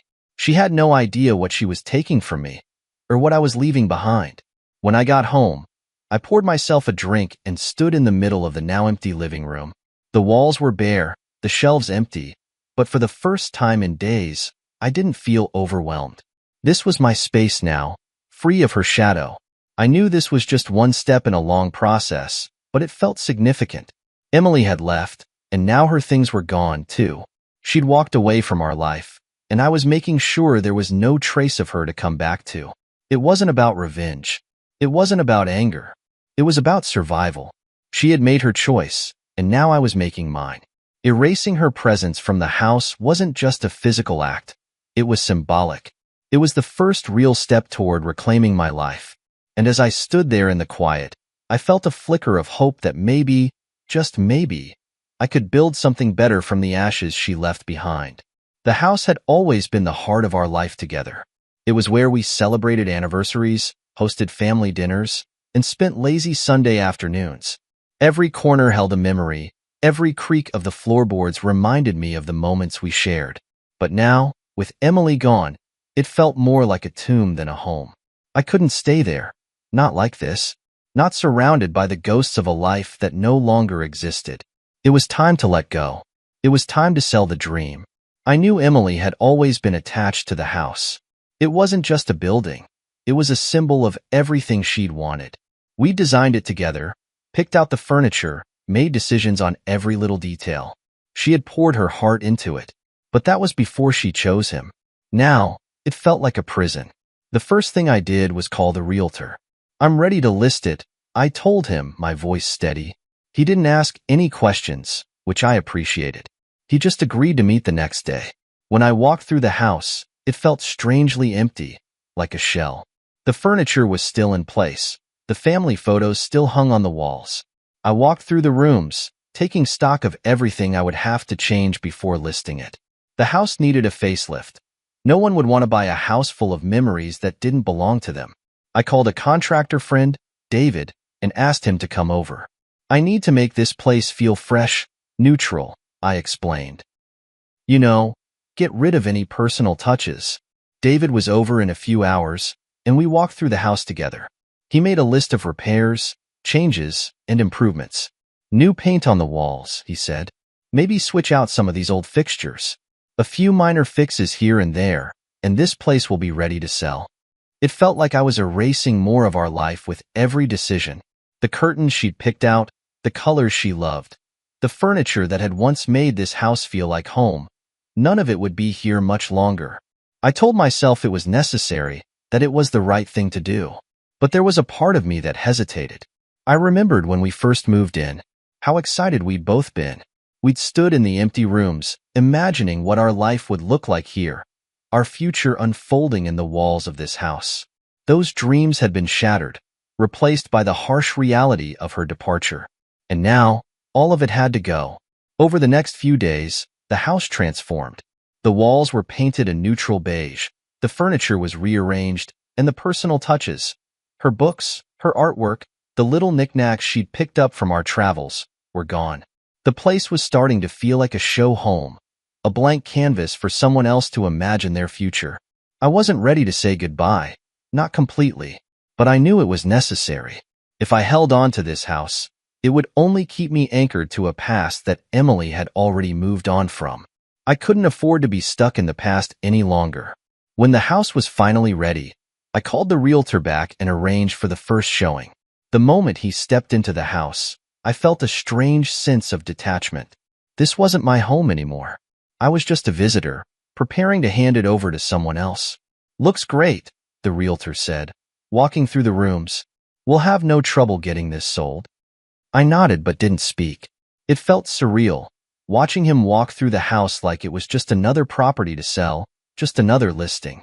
I wondered if Emily would ever walk through this house again, whether she'd come back to see how different it was. But I pushed the thought aside. This was my decision. I had to move on. The listing went live the next day, and the showings began almost immediately. Each potential buyer who walked through the door was another step toward cutting ties with the past. Some of them liked the house, but none of them seemed right. I wanted to make sure that whoever took this house from me appreciated it, that they could live the dream we had once imagined. But as the days passed and the offers started rolling in, I felt a strange mix of emotions. Relief, resentment, even a little fear. What would my life look like without this place, this anchor to everything we had built? Would I be able to build something new? The moment the papers were signed and the house was sold, I stood in the empty living room, staring at the walls that had once held so many memories. The last vestiges of our life together were gone, but there was a sense of finality to it now. The house had been sold, the life we had built was gone, and the only thing left was the future. I wasn't sure what that future held, but I was done looking back. This chapter of my life was over, and it was time to turn the page. The house had been a dream for both of us, but now it was someone else's dream to chase. I was free to chase my own. The house may have been sold, but my work wasn't done. I realized that it wasn't just the physical space that tied me to Emily.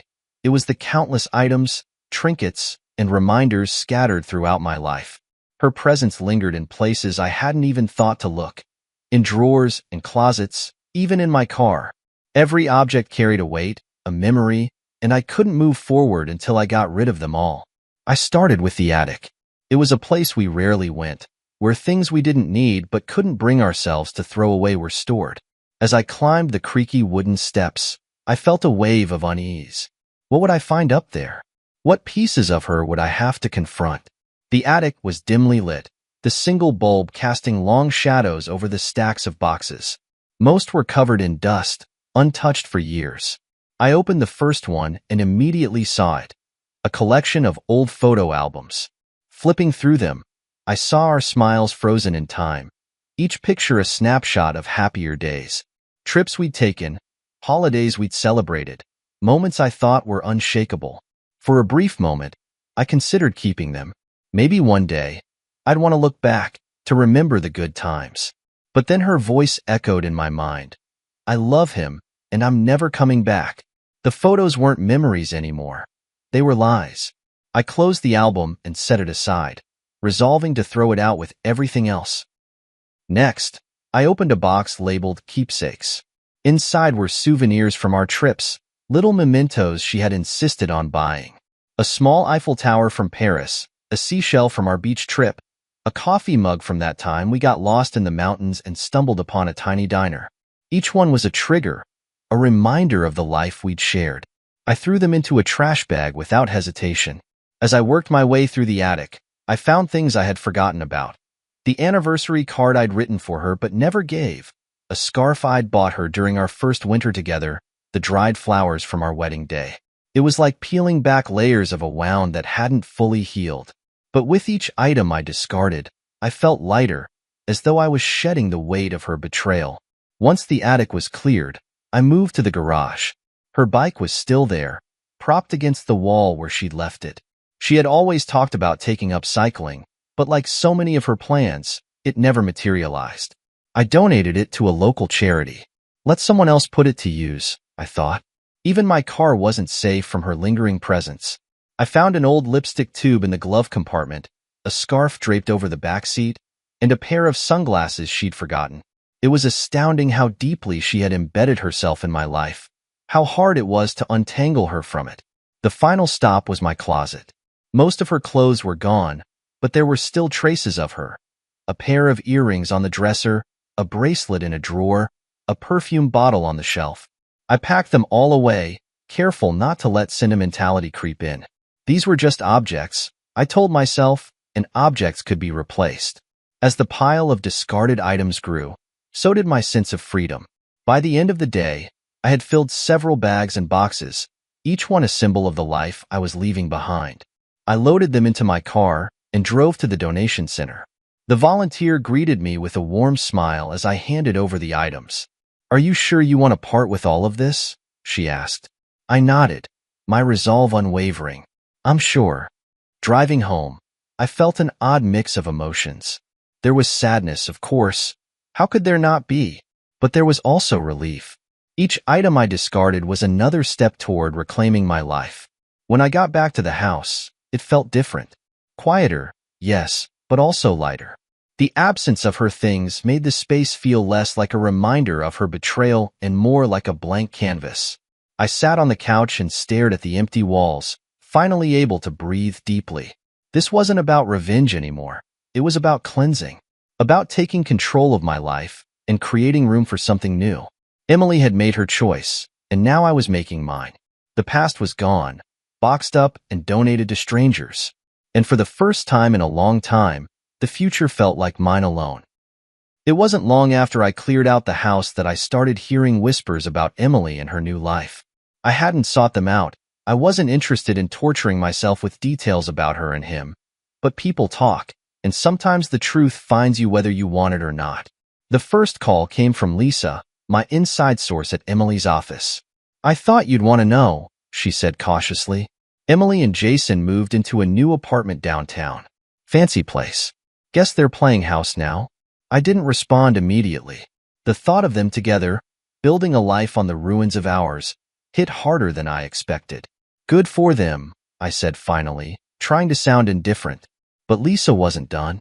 "People at work are talking," she continued. "Jason's been bragging about how perfect everything is. But," she trailed off, leaving the rest unspoken.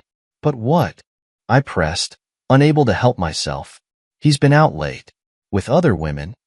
The words hung in the air between us. A bitter laugh escaped me before I could stop it. Of course, Jason was already chasing other women. Men like him didn't settle down. They collected trophies.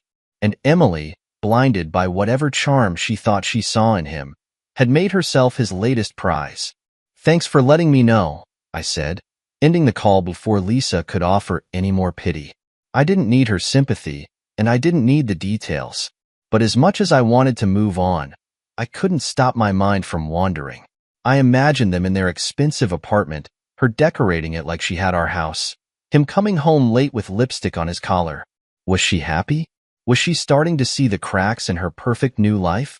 Weeks passed, and the whispers continued. Marcus, my ever-loyal friend, sent me a photo one day. It was Jason, laughing at a bar with his arm around a woman who definitely wasn't Emily. "Thought you might like to see what you're missing," Marcus joked.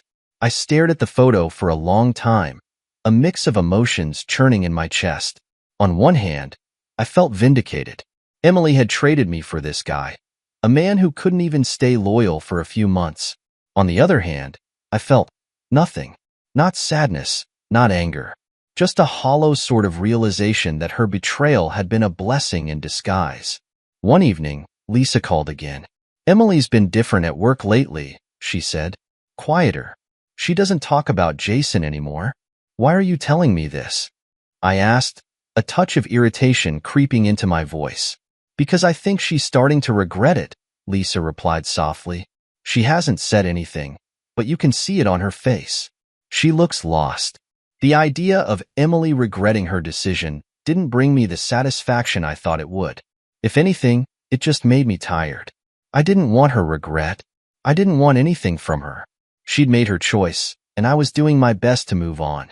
Still, I couldn't help but wonder what her life looked like now. Was she realizing that Jason wasn't the man she thought he was? Was she starting to miss the stability, the partnership, the love we once had? Or was she too proud to admit she'd made a mistake? I didn't have to wait long for answers. A mutual acquaintance ran into Emily at a coffee shop and sent me a message. "She didn't look good," they wrote. "Tired, thin, like she hasn't been sleeping." I read the message and deleted it immediately. I didn't need to know. It wasn't my concern anymore. But the truth was, I did know. I could picture it all too clearly. Her sitting in that fancy apartment, staring at the empty space beside her where Jason used to be. She'd left me for a fantasy, and now she was living with the reality. And yet, as much as I wanted to gloat, I couldn't. Her suffering wasn't my victory. Her pain wasn't my redemption. All I could do was keep moving forward, one step at a time, leaving her behind with every step. As I sat in my now empty house, sipping a drink and looking out at the quiet street, I realized something. I didn't need to watch her fall apart. I didn't need to know how her story ended, because mine was just beginning. It was a cold evening when the knock came, a hesitant, almost timid sound that broke the quiet rhythm of my new life. I wasn't expecting anyone. Marcus and Lisa usually called before visiting, and no deliveries were scheduled. For a moment, I considered ignoring it. Whoever it was could come back another time, but something drew me to the door. When I opened it, I froze. Standing on the porch, drenched from the rain and trembling like a leaf, was Emily. She looked nothing like the confident, determined woman who had sat across from me and declared she was leaving. Her hair was unkempt, her clothes hung loosely on her frame, and her eyes, once full of resolve, were hollow. She didn't look like someone who had one. She looked like someone who had lost everything. "Hi," she said, her voice barely above a whisper. I stared at her, a flood of emotions crashing over me.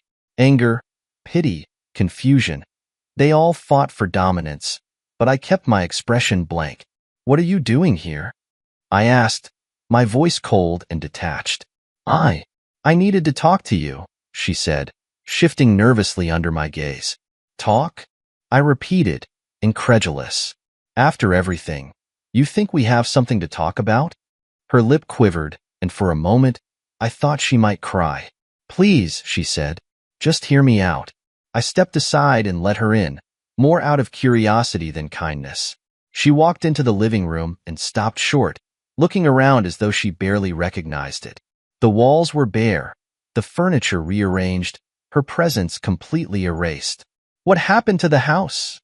she asked, her voice trembling. "I sold it," I replied flatly. Her head whipped around to face me. "Sold it? What did you expect, Emily?" I said, crossing my arms. "You left. I wasn't going to sit here waiting for you to change your mind." She sank onto the couch, her shoulders slumping as though the weight of her choices had finally caught up to her. "I made a mistake," she said softly, her voice breaking. "Jason, he wasn't who I thought he was. He lied to me, cheated on me. I thought I loved him, but I was wrong." I stared at her, my heart a strange mix of triumph and detachment. Part of me wanted to say, "I told you so." Part of me wanted to yell, to remind her of the pain she'd caused. But I didn't.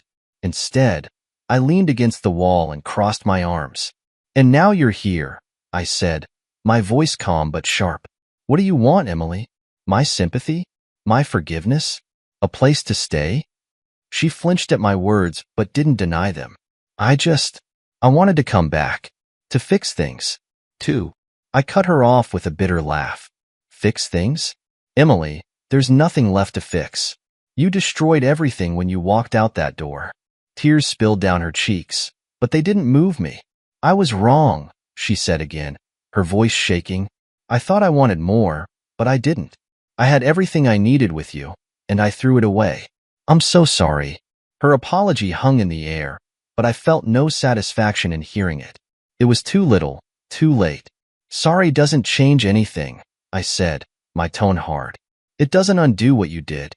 It doesn't erase the nights I spent wondering where I went wrong, or the months I spent picking up the pieces of my life after you shattered it." "I know," she said, sobbing now. "I know I don't deserve your forgiveness, but I'm begging you to give me a second chance." I stood there for a long moment, watching the woman who had once been my whole world reduced to this broken, desperate version of herself. And in that moment, I realized something. I didn't need her anymore. I didn't need her apology, her regret, or even her love. "You're right," I said finally. "You don't deserve my forgiveness, and you're not going to get it." Her head shot up, her tear-streaked face full of shock and despair. "Please," she whispered. "No," I said firmly. "You made your choice, Emily. You walked out of my life and into his, and now you have to live with that decision. I'm done." I walked to the door and held it open, my heart steady and unyielding. Goodbye, Emily. For a moment, she just sat there, as though she couldn't believe what was happening. But eventually, she stood, her movements slow and hesitant. She walked past me, pausing at the door as though she wanted to say something. But she didn't. She stepped out into the rain, and I closed the door behind her. As I stood there in the silence, I felt a strange sense of relief. This wasn't closure, it was freedom. Emily's chapter in my life was over, and I was finally ready to turn the page. After Emily walked out into the rain that night, I thought I was done with her. I thought I had said everything that needed to be said, made it clear that there was no place for her in my life anymore.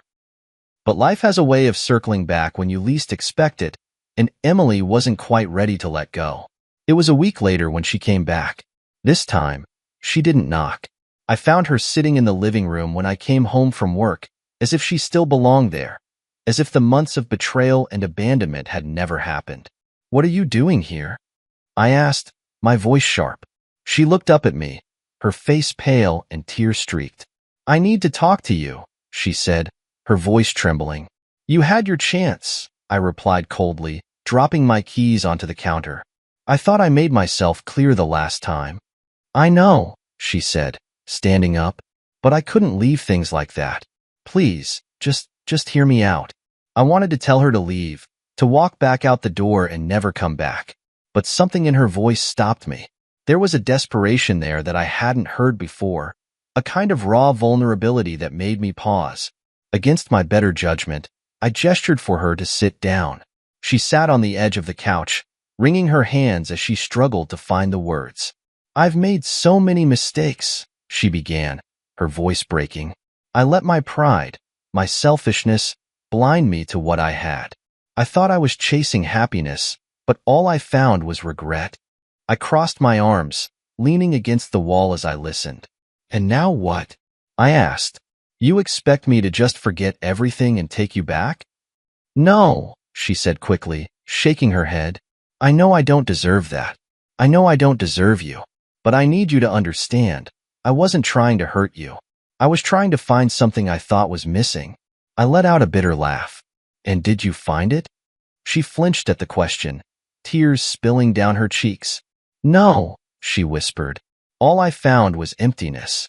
Jason, he used me. He didn't love me. He didn't even care about me. And when he left, I realized how much I'd thrown away. You, us, everything we built." Her voice cracked, and she buried her face in her hands.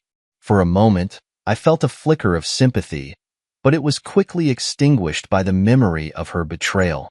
"You made your choice, Emily," I said, my tone hard. "You walked out of my life and into his. You don't get to come back just because your new life didn't work out." "I know," she said, looking up at me with pleading eyes. "I know I don't deserve your forgiveness. But I'm begging you, please, give me a chance to make it right." I stared at her, my emotions a turbulent mix of anger, pity, and something I couldn't quite name. This was the woman I had once loved, the woman I had built my life around. And now she was broken, desperate, and clinging to the hope that I might still care. But I didn't. Not anymore. "You don't get it, do you?" I said, my voice cold and steady. "This isn't about forgiveness. This isn't about giving you a second chance. This is about me finally taking control of my life, about not letting you dictate how my story ends." Her lower lip quivered, and she looked at me as though she didn't recognize the man standing in front of her. "You've changed," she said softly. "You're right," I replied. "I have, and I have you to thank for that." The room fell silent, the weight of my words hanging in the air. Finally, I stepped forward and opened the door. "This is goodbye, Emily. For good this time." She hesitated, her eyes searching mine for any sign of the man I used to be. But she didn't find him. That man was gone, replaced by someone stronger, someone who had risen from the ashes of her betrayal. With a final, tearful glance, she walked out the door. And this time, I didn't watch her leave. As I closed the door behind her, I felt a strange sense of peace. It wasn't the closure I thought I needed, but it was enough. I had faced her, confronted the past, and let it go. Emily was part of my story, but she wasn't the ending. She was just a chapter, and now, That chapter was closed. When I closed the door behind Emily that final time, the silence in the house felt different. It wasn't heavy or oppressive anymore. It was clean, clear, a quiet that spoke of new beginnings. I stood there for a moment, hand resting on the doorknob, letting it all sink in. The woman who had been the center of my world, the source of my greatest joy and deepest pain, was truly gone. And for the first time, I felt like I could breathe. This wasn't closure, it was freedom. In the days that followed, I began to rebuild. Not the life I had with Emily, that was dead and buried, but something entirely new, something that was mine and mine alone. I moved into a smaller, modern apartment on the other side of town. It was a blank slate, free of memories and baggage, and I took my time filling it with things that brought me peace. For the first few weeks, I kept to myself. I needed the solitude, the quiet to process everything. But slowly, life started to creep back in. Marcus came over one evening with a six-pack and a grin. "You're too young to be sitting around like some retired old man," he said, shoving a beer into my hand. We sat on my new couch, talking about everything and nothing. He didn't bring up Emily, and I was grateful for it. Instead, we laughed about old times, reminisced about college, and talked about his latest work drama. It felt good to reconnect with the world, to remind myself that there was more to life than heartbreak. A week later, Lisa invited me to a small gathering at her place. "It's not a big party," she assured me. "Just a few friends. You need to get out of that apartment." At first, I hesitated. The thought of walking into a room full of strangers, making small talk, felt exhausting. But Lisa was persistent, and I eventually gave in. The gathering was exactly what I needed, low-key and filled with genuine people. I met a few new faces, shared a drink or two, and for the first time in what felt like forever, I didn't feel the weight of Emily's betrayal pressing down on me. One of Lisa's friends, a woman named Claire, caught my attention. She was smart, funny, and refreshingly direct. We spent most of the evening talking, and by the time I left, I realized I hadn't thought about Emily once. Claire and I exchanged numbers, and over the next few weeks, we started meeting up for coffee, then dinner. It wasn't love at first sight. After everything I'd been through, I wasn't ready for that, but it was something. A spark, a connection, a glimpse of what could be. Through it all, I felt myself growing stronger. Each day, I took another step away from the man I had been, the man who had been shattered by Emily's betrayal, and closer to the man I wanted to be. I threw myself into my work, took up new hobbies, and even started going to the gym again. The transformation wasn't just external. Inside, I felt a sense of clarity and purpose I hadn't had in years. I realized that Emily's departure, painful as it was, had been the wake-up call I needed. She had forced me to confront my weaknesses, to reevaluate my life, and to rebuild myself from the ground up.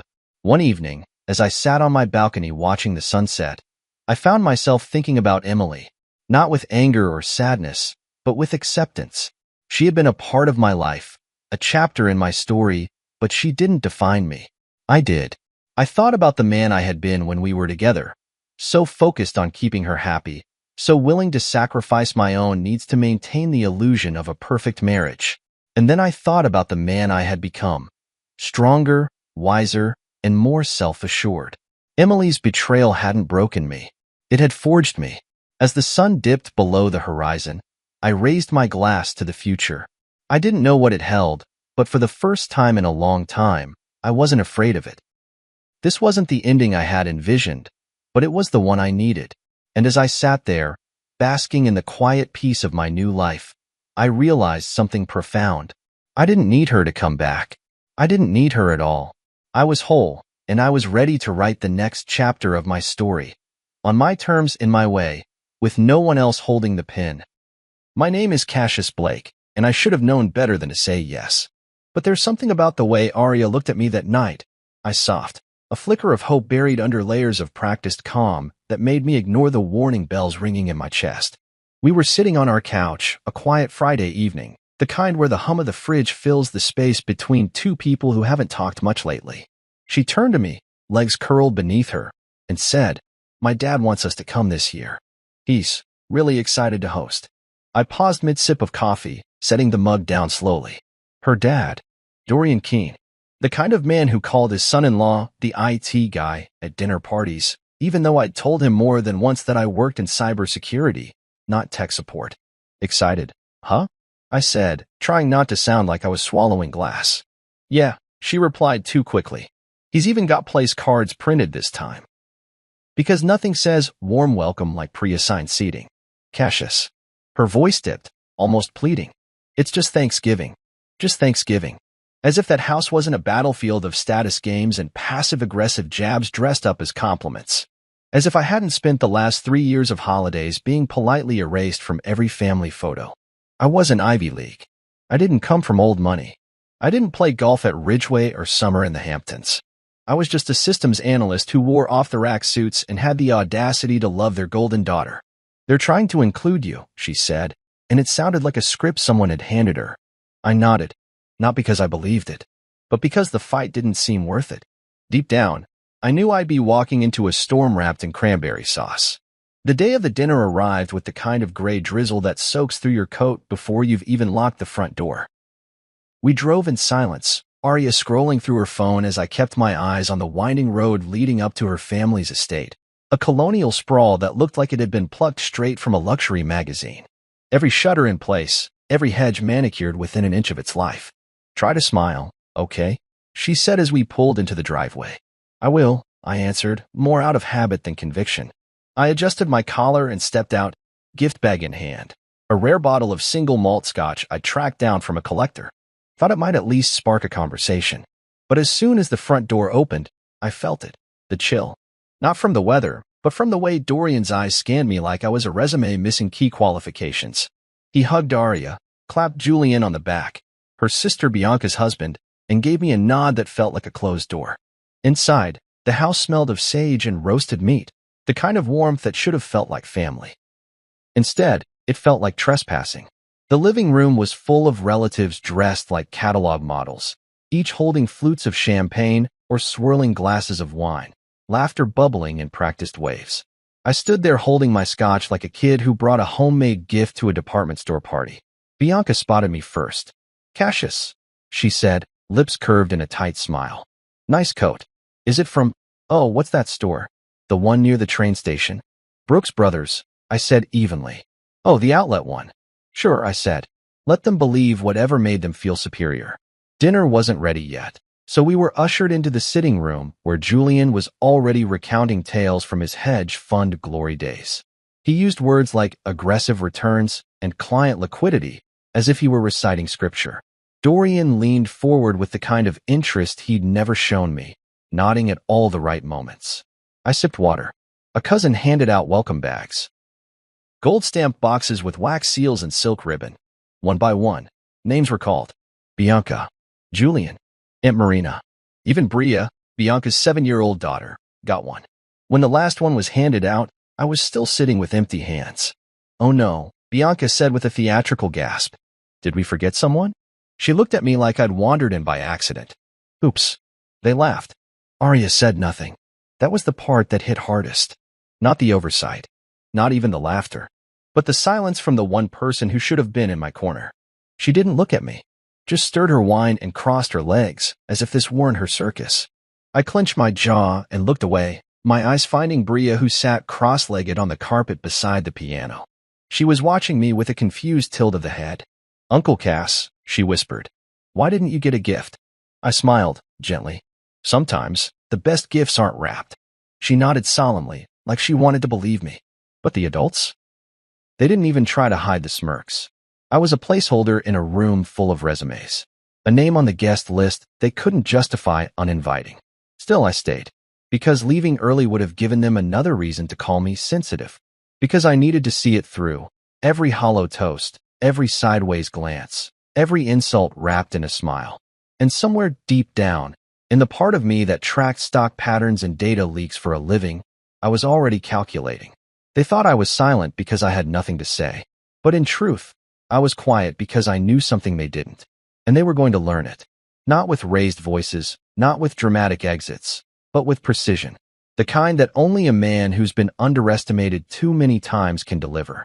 Dorian Keene ran the dinner table like it was a courtroom. and he was the smug judge who already knew the verdict. The centerpiece was a 6-foot spread of fall florals and gilded pumpkins that split the table like a barricade. On one end sat Julian, Bianca's husband, the hedge fund manager who spoke in acronyms and buzzwords. On the other end sat me, half-shadowed by the chandelier and half-blocked by the oversized centerpiece, like even the decor was on their side. Julian was mid-sentence when I tuned back in. I told the client we could shift exposure and still preserve gains through end-of-quarter arbitrage, he said, flicking his wrist as though he were tossing brilliance into the air. Dorian leaned forward with the kind of nod that could be mistaken for worship. Now that's forward thinking. I cut into the turkey on my plate. Dry, even under the gravy. Somehow symbolic. Julian's firm handled a multi-million-dollar merger last month, Bianca added proudly, like she'd written the code herself. He saved the client nearly $500,000 in tax liability. Everyone around the table gave the appropriate gasps and head tilts, the kind that say we're impressed, but not too impressed, because we belong to the same yacht club. I glanced at Arya, expecting at least a glance. A quick, Cass does impressive things too. But she was looking down at her lap, swirling the stem of her wine glass like it was a worry stone. I took a breath and reached for my water glass. I didn't need the validation. I had the bank statements, the emails from military defense contractors, the draft for a non-disclosure agreement sitting in my inbox, and signed because I was still considering whether to license the software outright or retain exclusive deployment rights. But none of that mattered here, because I wasn't Julian. Julian wore his success like a tailored suit, tight where it mattered, flashy where it didn't. Dorian loved it. He ate it up like the candied yams Arya's mother served on sterling silver platters. Julian, Dorian said, raising his glass, we really should talk about getting you in touch with my contacts in the Middle East. They're eager for strategic partnerships. Julian laughed. Only if you're pouring more of this Pinot. They clinked glasses like a power move. Everyone smiled. I sipped water. It was then I noticed my name card, plain, white, typed in Arial, no embellishment. Julian's card had a gold crest, embossed letters. Mine looked like it came off a hotel printer. And maybe I wouldn't have cared, but then Bianca turned her head toward me and said, So, Cassius, what are you working on these days? Any password resets we should know about? Her voice used fake curiosity, laced with enough venom to make it sting. I gave her a flat smile. Actually, I'm working on network architecture for defense-grade encryption. But sure, password resets too. Dorian chuckled like I'd told a cute joke. Well, every empire needs someone to oil the gears. Right, Arya? She gave a weak smile, but she didn't say anything. That silence, it echoed louder than the clink of forks on china. Louder than Julian's stories. Louder than the laugh track this family carried with them like a soundtrack to their own ego. And yet, I stayed polite. That's the thing about knowing what you're worth. It keeps you calm in rooms full of people who don't. Bianca tapped her nails on her wine glass. Julian's been thinking about launching his own fund, actually. Oh, I said. Julian jumped in. Yeah, something boutique. Aggressive tech-forward portfolios. I've already got 2 investors lined up. Dorian and Uncle Mark, Bianca added proudly. Impressive, I said. And I meant it. Arrogance aside, Julian knew how to hustle in the high-visibility, high-risk world of finance. What about you, Cassius? Dorian asked, feigning interest. You ever think about taking your IT work private? I almost laughed. Not because the question was funny, but because I knew he still didn't understand what I did for a living. Cybersecurity consulting is already private, I said. My clients don't exactly advertise our partnerships. Dorian nodded like I just confirmed his suspicion that I was one step above Geek Squad. Then, as if fate had a sense of timing, a server came around with a second round of drinks. Julian leaned toward her with a grin. Another glass for my man over here, he said, nodding toward Dorian. He's earned it, keeping this family together. And just like that, the spotlight shifted again. Toasts began. Bianca toasted to ambition. Dorian toasted to legacy. Julian toasted to vision. When it came around to me, I raised my glass of water and simply said, to peace. They laughed. Always the philosopher, Bianca said, dabbing at her lipstick with a monogrammed napkin. It was then that Arya finally spoke. Cassius has been working late a lot, she said, not unkindly, but not proudly either. He's building something. Julian smirked. A new firewall? Dorian chuckled, and the table followed suit. It was effortless, their rhythm of condescension, each jab a cue for the next. My fork slowed on my plate. Arya looked at me like she regretted saying anything at all. And that was the moment I knew. Not that I was unwelcome, I'd always known that. But that I was, in their eyes, a placeholder. A charity project. The guy their daughter settled for before they could convince her she was meant for someone like Julian. They didn't say it aloud. They didn't need to. So I smiled. Not out of politeness, but because I'd already decided. I wasn't here to win them over. I was here to remind myself why I stopped trying. As the meal continued and the laughter got louder, I slipped back into my own thoughts. Numbers. Dates. The recent licensing offer. The quiet growth of my portfolio. The villa in Mount Clair I toured last month. 10 acres. Vineyard ready. The developer had asked if I could provide security infrastructure for the estate in exchange for a discount. I hadn't answered then, but I would. Soon. Because while they toasted legacy, I was building mine. Silently. Strategically. Without permission. Without applause. The best kind of success is the kind that doesn't need to explain itself. And tonight, while Julian bathed in golden praise, I decided exactly when and how they'd see what I'd built. Not out of revenge. Out of clarity. The moment we transitioned from wine and flattery to gift-giving, I knew I was about to be reminded, once again, just how carefully I had been edited out of the Keene family narrative. Arya's mother rang that little antique bell she loved, and everyone began to shuffle toward the fireplace, where a table had been set up with a collection of glossy black gift bags. Each was tied with satin ribbon, their name tags pinned in thick, gold ink, like wedding invitations or presidential seals. Julian took the lead, of course, pulling Bianca along with one hand while adjusting his cufflinks with the other. "This is becoming a tradition," he said to no one in particular. "Love that Dorian always makes it feel like a celebration." Dorian chuckled, basking in the glow of his self-appointed spotlight. Family deserves the best. People began calling out names and passing bags around like prizes at a corporate gala. Bianca's cousin Zoe received a luxury spa day package. Aunt Marina got a vintage bottle of scotch older than me. Julian's bag, of course, held a Mont Blanc pin and a titanium Apple Watch. The room filled with the gentle rattle of tissue paper and the soft exclamations of delight. I waited, silently, hands folded in my lap. One by one, each relative unwrapped some token of recognition, of inclusion. And then, just like that, the table was empty. The last bag passed. Applause broke out in a small ripple when Dorian raised his glass again, declaring something about generosity being the soul of tradition. I forced a neutral expression, though I could feel the tips of my ears burning. Bria, Bianca's 7-year-old daughter, tugged on the sleeve of her little red cardigan and leaned toward me, whispering, "Uncle Cass, why didn't you get a gift?" I smiled, swallowing the thickness rising in my throat. "Sometimes, the best gifts aren't wrapped," I said gently. She tilted her head, unconvinced. Her innocence made it sting worse. That she even noticed, the one child in the room, that I was left out spoke volumes. The adults hadn't missed me. They'd excluded me deliberately. Bianca laughed as if she were watching a sitcom. "Oh no, did we run out of bags?" she said, throwing a hand dramatically over her mouth. "How careless of us." Julian chimed in, "We can always share mine. It's not like you'd need a Mont Blanc anyway." More laughter followed. Some real, some just echoing the room's social rhythm. Dorian didn't even pretend to correct them. He just raised an eyebrow in my direction, as if daring me to make it awkward. And then there was Arya. She looked at the fire, at her wine, at her watch, anywhere but at me. That was the part that choked.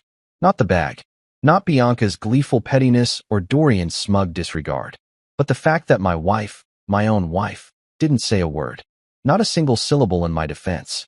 I shifted in my seat, trying not to let the weight of it push my spine into the hard wooden slats of the chair beneath me. I was seated at the far end of the room, next to the pantry door. Every time a server came in or out with dishes, I had to lean to the side. It wasn't random. It was where they placed people who didn't matter. The help. The fringe. I took another sip of water, the glass cool in my hand, anchoring me. "Cassius," Dorian said suddenly, as if remembering I was still in the room, "don't be offended. You know these things are thrown together so quickly. I'm sure someone just forgot." He smirked as he said it. "I'm not offended," I said calmly. "Forgetting me is easy." There was a pause. The kind of pause that comes when someone realizes you're not joking, but you're not going to break either. "Well, don't be so sensitive," Bianca said, reaching for another crostini. "It's just a silly tradition. No one offered to share. No one made a joke to lift the awkwardness." Instead, they moved on. Arya poured herself more wine and crossed her legs again, staring out the window like the night outside was more interesting than the slow humiliation unraveling in her husband's seat. I looked at my watch, not to check the time, but to remind myself that this moment, this entire night, had a shelf life. I wouldn't always be here, playing the role of tolerated outsider. I had plans. Quiet ones. Strategic ones.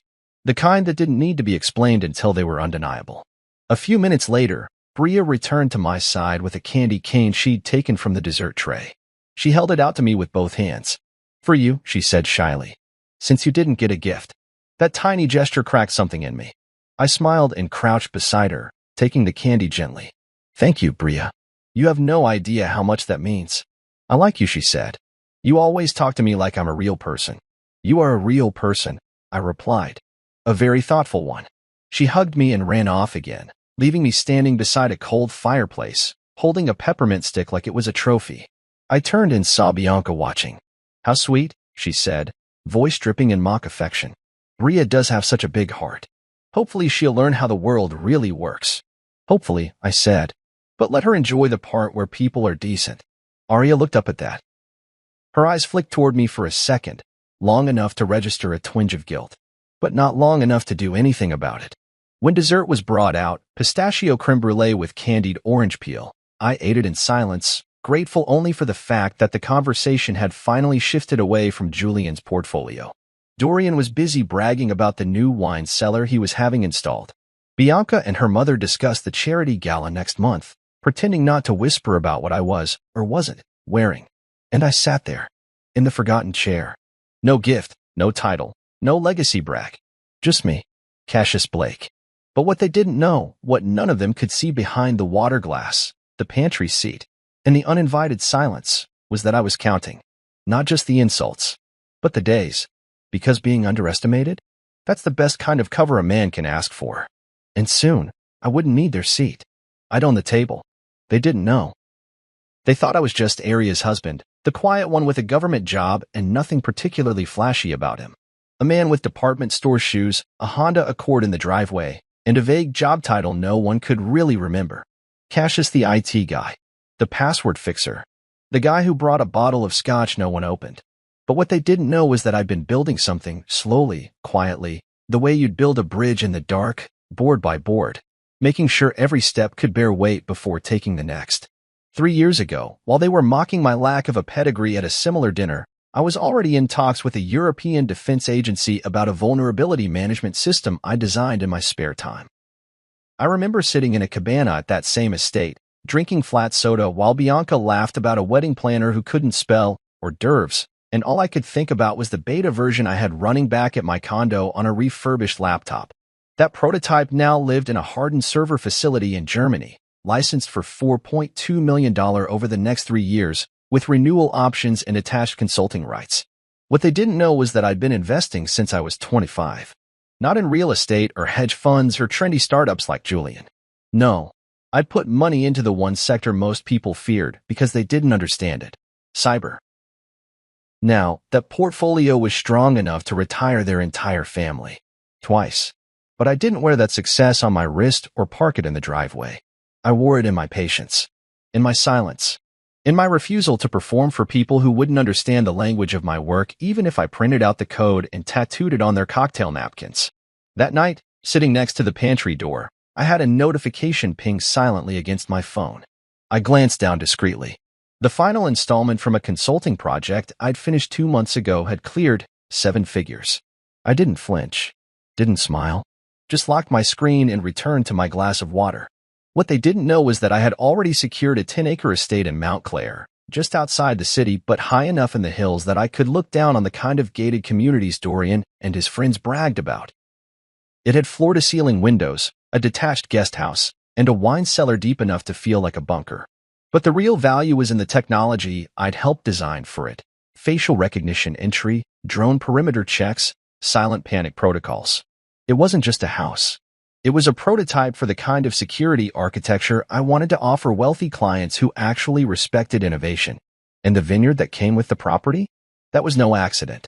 The developer needed custom security infrastructure for the growing operations, and I'd offered it, at cost, in exchange for equity and a steep discount on the property. Win-win. He didn't ask for my resume. He saw the code. That was all that mattered. So while Julian bragged about his startup that hadn't even filed for incorporation yet, and Dorian praised Bianca for remembering to make a donation in the family's name to some gala, I was sitting there with a portfolio that had quietly quadrupled in value this year and a development deal that had 3 national defense contractors monitoring my inbox. What they didn't know was that every insult they threw my way bounced off a foundation they'd never seen, because it was never built for them. I remembered the moment Dorian had once told Arya at brunch, "You married a kind man, but I just wish he had more edge." Arya had laughed nervously, sipping her mimosa, not defending me, not pushing back, just letting it slide. That brunch cost me something, not money, but tolerance. It was when I realized I didn't need their acceptance to succeed. I needed their underestimation. And that was the best part. They gave me the one gift I actually wanted: invisibility. While they played kingmaker and swapped investment strategies over duck confit, I was building infrastructure they couldn't even spell. What they didn't know, what Arya didn't even know, was that the software I licensed last quarter was now being adapted for military-grade encryption at a multinational level. I couldn't tell her because of NDA clauses, and frankly, because she'd never asked. Not once did she say, "What are you working on lately?" She didn't understand the late nights weren't because I was escaping her, but because I was building freedom. For me. For us. Or at least that's how I used to frame it. But sitting there beside the pantry door, I realized the us part had long been optional. She had chosen silence too many times. Chosen family loyalty over fairness. Chosen comfort over truth. What they didn't know was that every time they laughed at me, I was cataloging names. Faces. Responses. Arya's silence. Julian's smirk. Bianca's gleeful meanness.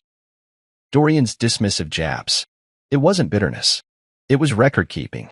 Not out of pettiness, but precision. Because someday soon, a moment would come when the math would flip, when the equation would reveal itself. And I wouldn't need to raise my voice or show them bank statements or give a TED talk about proprietary code. I would just move differently, walk differently, speak differently. And they would realize, too late, that the man they thought was small had simply outgrown the room. What they didn't know was that I wasn't waiting for a seat at their table. I was building my own, one that couldn't be pulled out from under me, one that didn't require approval or applause, one that I could sit at in peace, without the weight of someone else's legacy pressing against my spine. So I kept my smile that night, sipped my water, let them talk, let them believe, because soon, very soon, they would learn what I'd been building in silence. And that's the thing about underdogs, they don't bark. They bite when it counts. Dinner dragged on like a punishment dressed in candlelight. The food was lukewarm, and the air was thick with wine-soaked compliments. But it wasn't the turkey that went dry in my mouth. It was the weight of the silence wrapped around me. I chewed slowly, mechanically, while Julian explained, for the 4th time that evening, how his vision was going to disrupt the market. He was pitching his startup now. It had a vague name, something sleek and overbranded. I'd heard it before, last Christmas, actually. Back when it was still just a spreadsheet and a catchy tagline. Now it was a slightly better spreadsheet and a business card.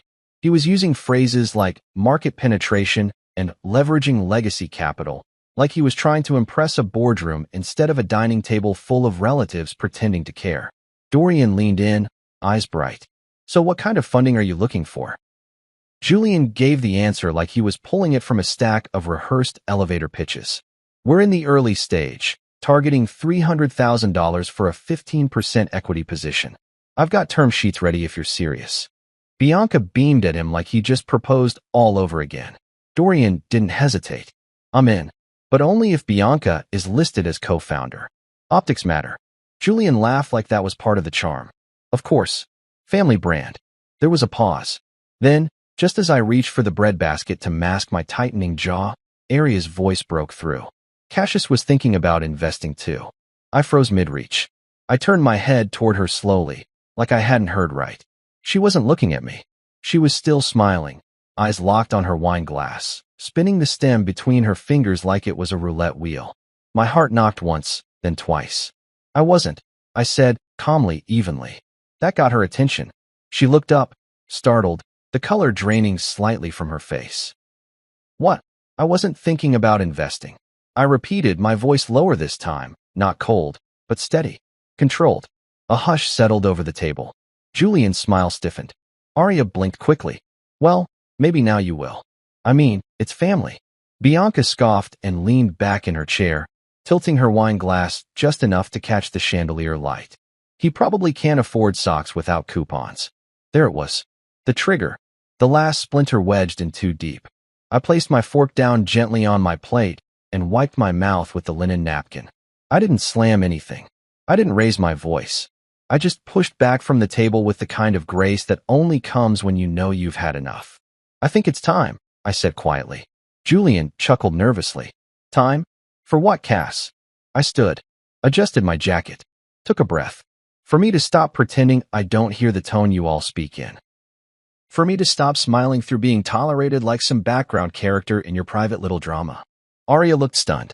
Her mouth opened, then closed. Bianca raised an eyebrow, like she'd just been handed the script for a scene she hadn't rehearsed. I walked to the coat rack near the entryway and pulled down the tailored blazer I'd hung up when we arrived. My hands didn't shake. My heart wasn't racing. I felt clear, sharper than I had in months. From the inside pocket, I pulled out a small velvet box and walked back toward the table. Conversations had ceased completely now. Even the servers had gone quiet in the background. All eyes were on me. I placed the box gently in the center of the table, between the untouched cranberry sauce and a bowl of half-mashed potatoes. What's this? Dorian asked.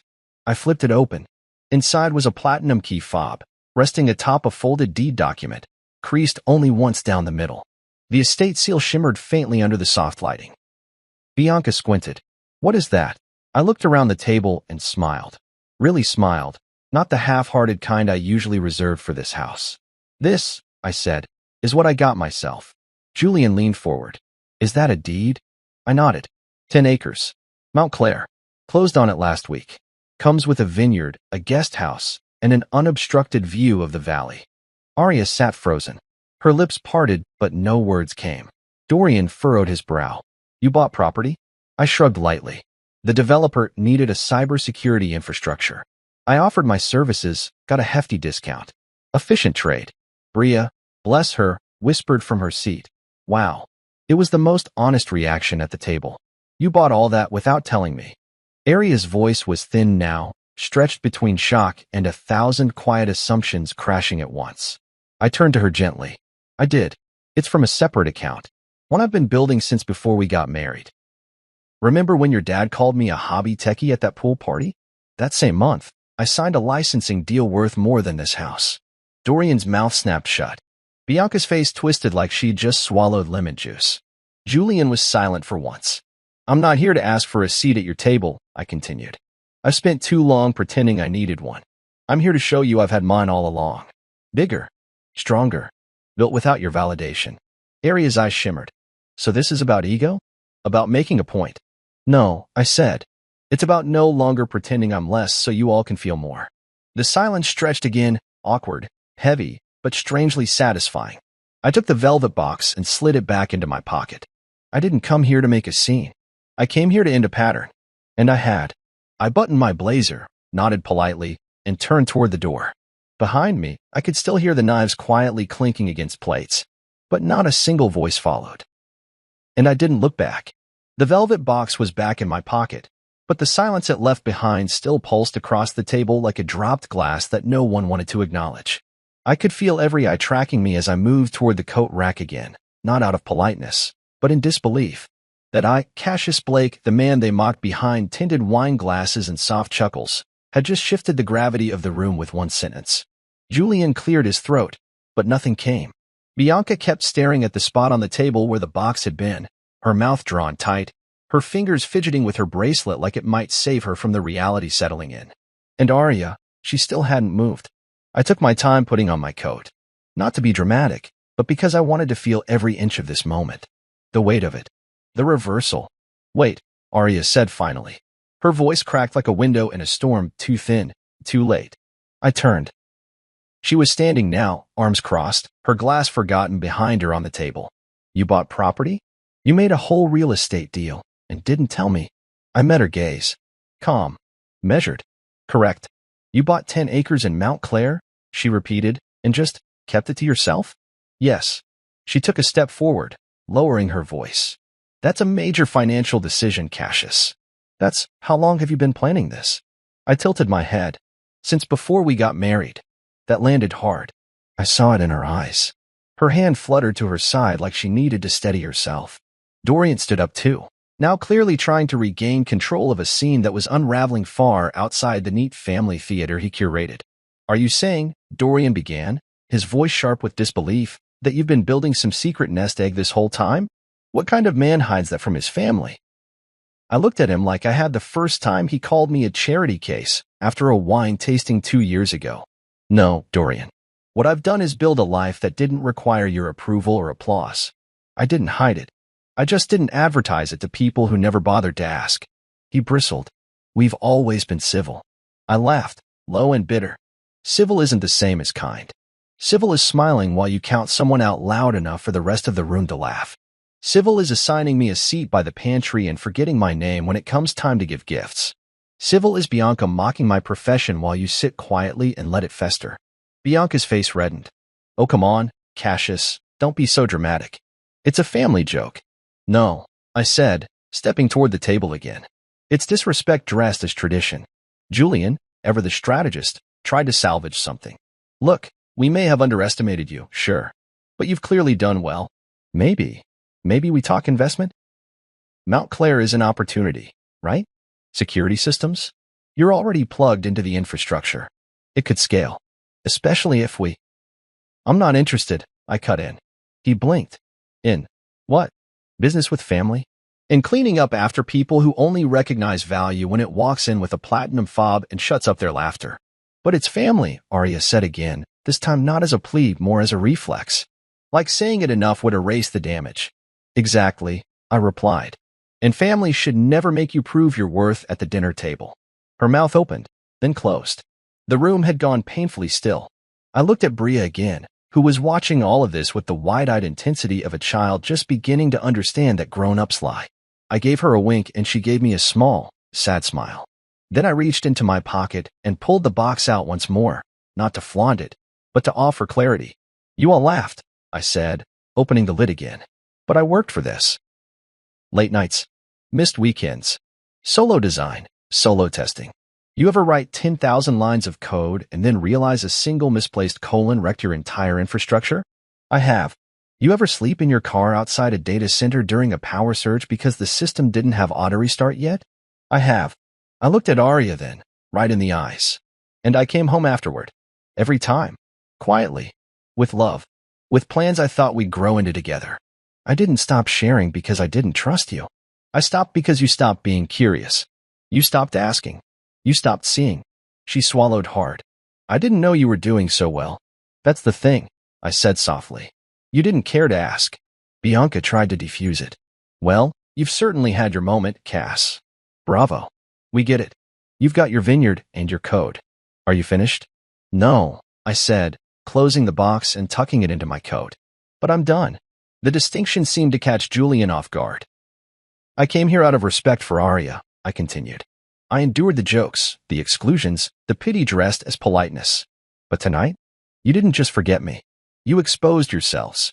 And that's a gift I didn't expect, but one I'm grateful for. Arya's eyes filled, but she didn't move. So I did. I stepped back, nodded to Bria, who gave me a little wave, and walked toward the door. This time, no one tried to stop me. Not Dorian. Not Julian. Not Arya. Because somewhere deep down, they understood. I had changed position, not in the room, but in the story. And now they were just side characters in a chapter one was about to finish. As I stepped out into the cold night air, the chill hit me hard. But it felt good. Clean. Like breathing in possibility. Because for the first time in a long time, I wasn't walking away empty-handed. I was walking towards something that belonged only to me. And with every step I took, I could still hear my own words echo back in my chest. Look what I got myself. I didn't plan to linger. I'd made my statement, left the velvet box open on the table long enough to crack the illusion they'd spent years protecting, and I'd walked out into the crisp night feeling a kind of peace I hadn't tasted in months. But the universe, it seems, wanted one more round. I hadn't even reached the edge of the driveway when I heard hurried footsteps on the front porch, heels clicking sharp against the stone. I turned just in time to see Arya descending the steps, her coat slipping from one shoulder, the pearls around her neck glinting beneath the porch lights like a tightening noose. "Cassius," she called, breath-catching. "Wait." I stood still, not out of sentiment, but because I wanted to see what she looked like when the show was over. She stopped a few feet from me, folding her arms to guard against the chill, and maybe the truth that had just been dragged out of hiding. "You bought a house," she said, voice low and tight.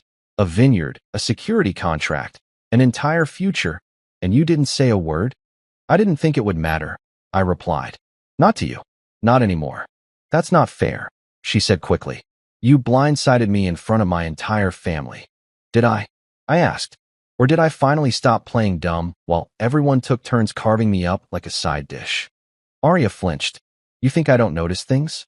That I haven't heard the way my dad talks, the way Bianca snipes? You think I like it?" "You tolerated it," I said. "You normalized it. You didn't stop it." "I was trying to keep the peace." "No, Arya," I said, gently but firmly. "You were trying to stay comfortable. There's a difference." She blinked fast, the way she always did when her arguments started to collapse. "I just didn't want to make a scene." "You didn't have to," I said. "They made it for you. You just never left the audience." She took a shaky breath. "You should have told me what you were doing. About the accounts, the deals, the vineyard." "You never asked," I said quietly. "Not once." Her lips parted, but there was no denial on them. Just a silence that said everything she didn't have the strength to confront. "You used to tell me everything," she said after a long pause. "Late-night ideas, those scraps of paper you scribbled notes on, the color-coded spreadsheets." "I used to think we were building something together," I replied. "But then every time your father mocked my work, you laughed a little too easily.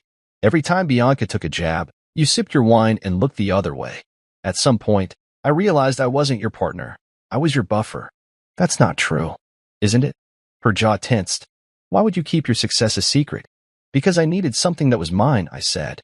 "Untouched by their poison, unspoiled by your silence." The pearls around her neck caught the light again as she shifted her weight, her coat finally falling from her shoulder. She caught it and hugged it tight, but the cold had already reached her skin, and I wasn't talking about the weather. "You embarrassed me tonight," she said, her voice cracking. "No," I said, my tone cooling. "I exposed the part of you that allowed me to be erased. There's a difference." A gust of wind swept down the hill, stirring the leaves around our feet. The Keene family estate loomed behind her like a cathedral built on exclusion, its windows glowing with soft warmth that didn't. She looked down, then back up. "I didn't know you were doing so well." I exhaled. "That's the problem, Arya. You didn't know. You didn't care to know. You were so busy protecting their image of me that you stopped seeing the truth. I've been becoming this man for years. You just didn't notice the silence was me growing roots." She looked like she wanted to cry, but the tears weren't falling. The pearls caught again on her neckline, a glimmer of panic framed in jewelry and regret. "I never stopped loving you," she said softly. "I believe you," I replied. "But love without advocacy is just proximity. I needed a teammate, not a witness."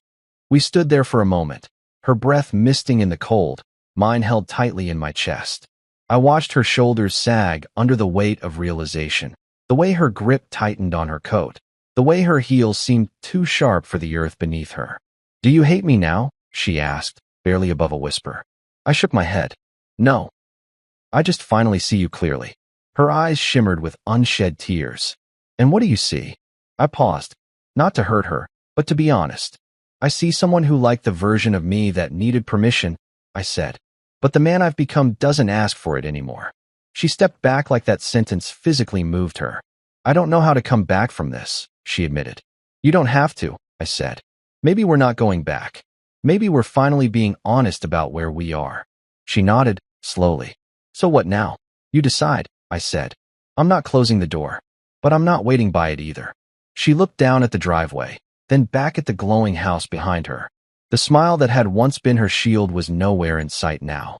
She was stripped of the family mask. Just Arya. Fragile, complicated, real, and I had never felt more distant from her. "Will you at least let me see it?" she asked. "The house." "Eventually," I said, "but not tonight." I turned and walked to my car. I didn't rush. I didn't look back. She stood there, alone in pearls, shivering not from the wind, but from the echo of a door she didn't know she'd left open too long. And as I pulled out of the driveway, Watching the estate disappear in the rearview mirror, I realized something. That wasn't panic in her eyes because of what I said. It was because, for the first time, she believed me. I thought I was done with him that night. I thought I could drive home with nothing but the sound of my tires on the wet asphalt and the slow unfurling relief of having finally taken my name back from their mouths. But life has a twisted sense of humor. And apparently, so did Dorian Keene. I had barely made it down the long stretch of winding road leading away from the estate when my phone buzzed on the passenger seat. I ignored it. Then it buzzed again. And again. A fourth time. I glanced at the screen at a red light. 3 missed calls from Aria, and a fourth from a number I hadn't saved, but recognized instantly. Dorian. By the time I pulled into the garage of my condo, the last message came through. A simple one. We should talk. About Julian's deal. I laughed. Out loud. The kind of dry, bitter chuckle that had no joy in it, only the raw sting of irony. The same man who couldn't pronounce my job title without condescension now suddenly remembered my name the moment it sat beside something he wanted. A deed. A $sign. A man who mattered. I didn't respond. The next day, the knock came. It was just afternoon. I had a coffee in one hand and a prototype schematic on my laptop when I heard it. 3 firm raps on the door. I already knew who it was before I looked through the peephole. Dorian stood there in a navy overcoat, sunglasses tucked into the front of his collar, a forced smile on his face like he was rehearsing sincerity. I opened the door slowly. Cassius, he said, as if we were old friends meeting for brunch. Dorian, I replied, not moving to let him in. Mind if I come in for a minute? I do, actually. He blinked, caught off guard. But, I said, stepping out onto the porch, I'll give you 5 minutes. Right here. He sighed but nodded. Fair enough. We stood in the soft afternoon light, him clasping his hands like a politician giving a press statement, and me watching him like I was observing a malfunctioning machine. I won't beat around the bush, he said. Julian's idea. It's good. The market's shifting.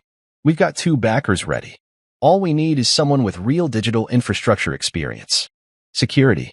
Access. And frankly, a name that carries weight in the tech world. Which you now believe mine does, I said flatly. He cleared his throat. Well, we were misinformed. Misguided. But family's complicated, right? No, I replied. Disrespect is simple. It's not some puzzle that needs solving. He tried to recover. Listen, about the other night. We were just teasing. You know how these things go. Teasing, I echoed. When my name was left off the gifts. When I was placed by the pantry like a hired caterer. That was teasing. He faltered, then regrouped. The point is, we'd like you in on the deal. Equity, of course. Seats on the board. Influence.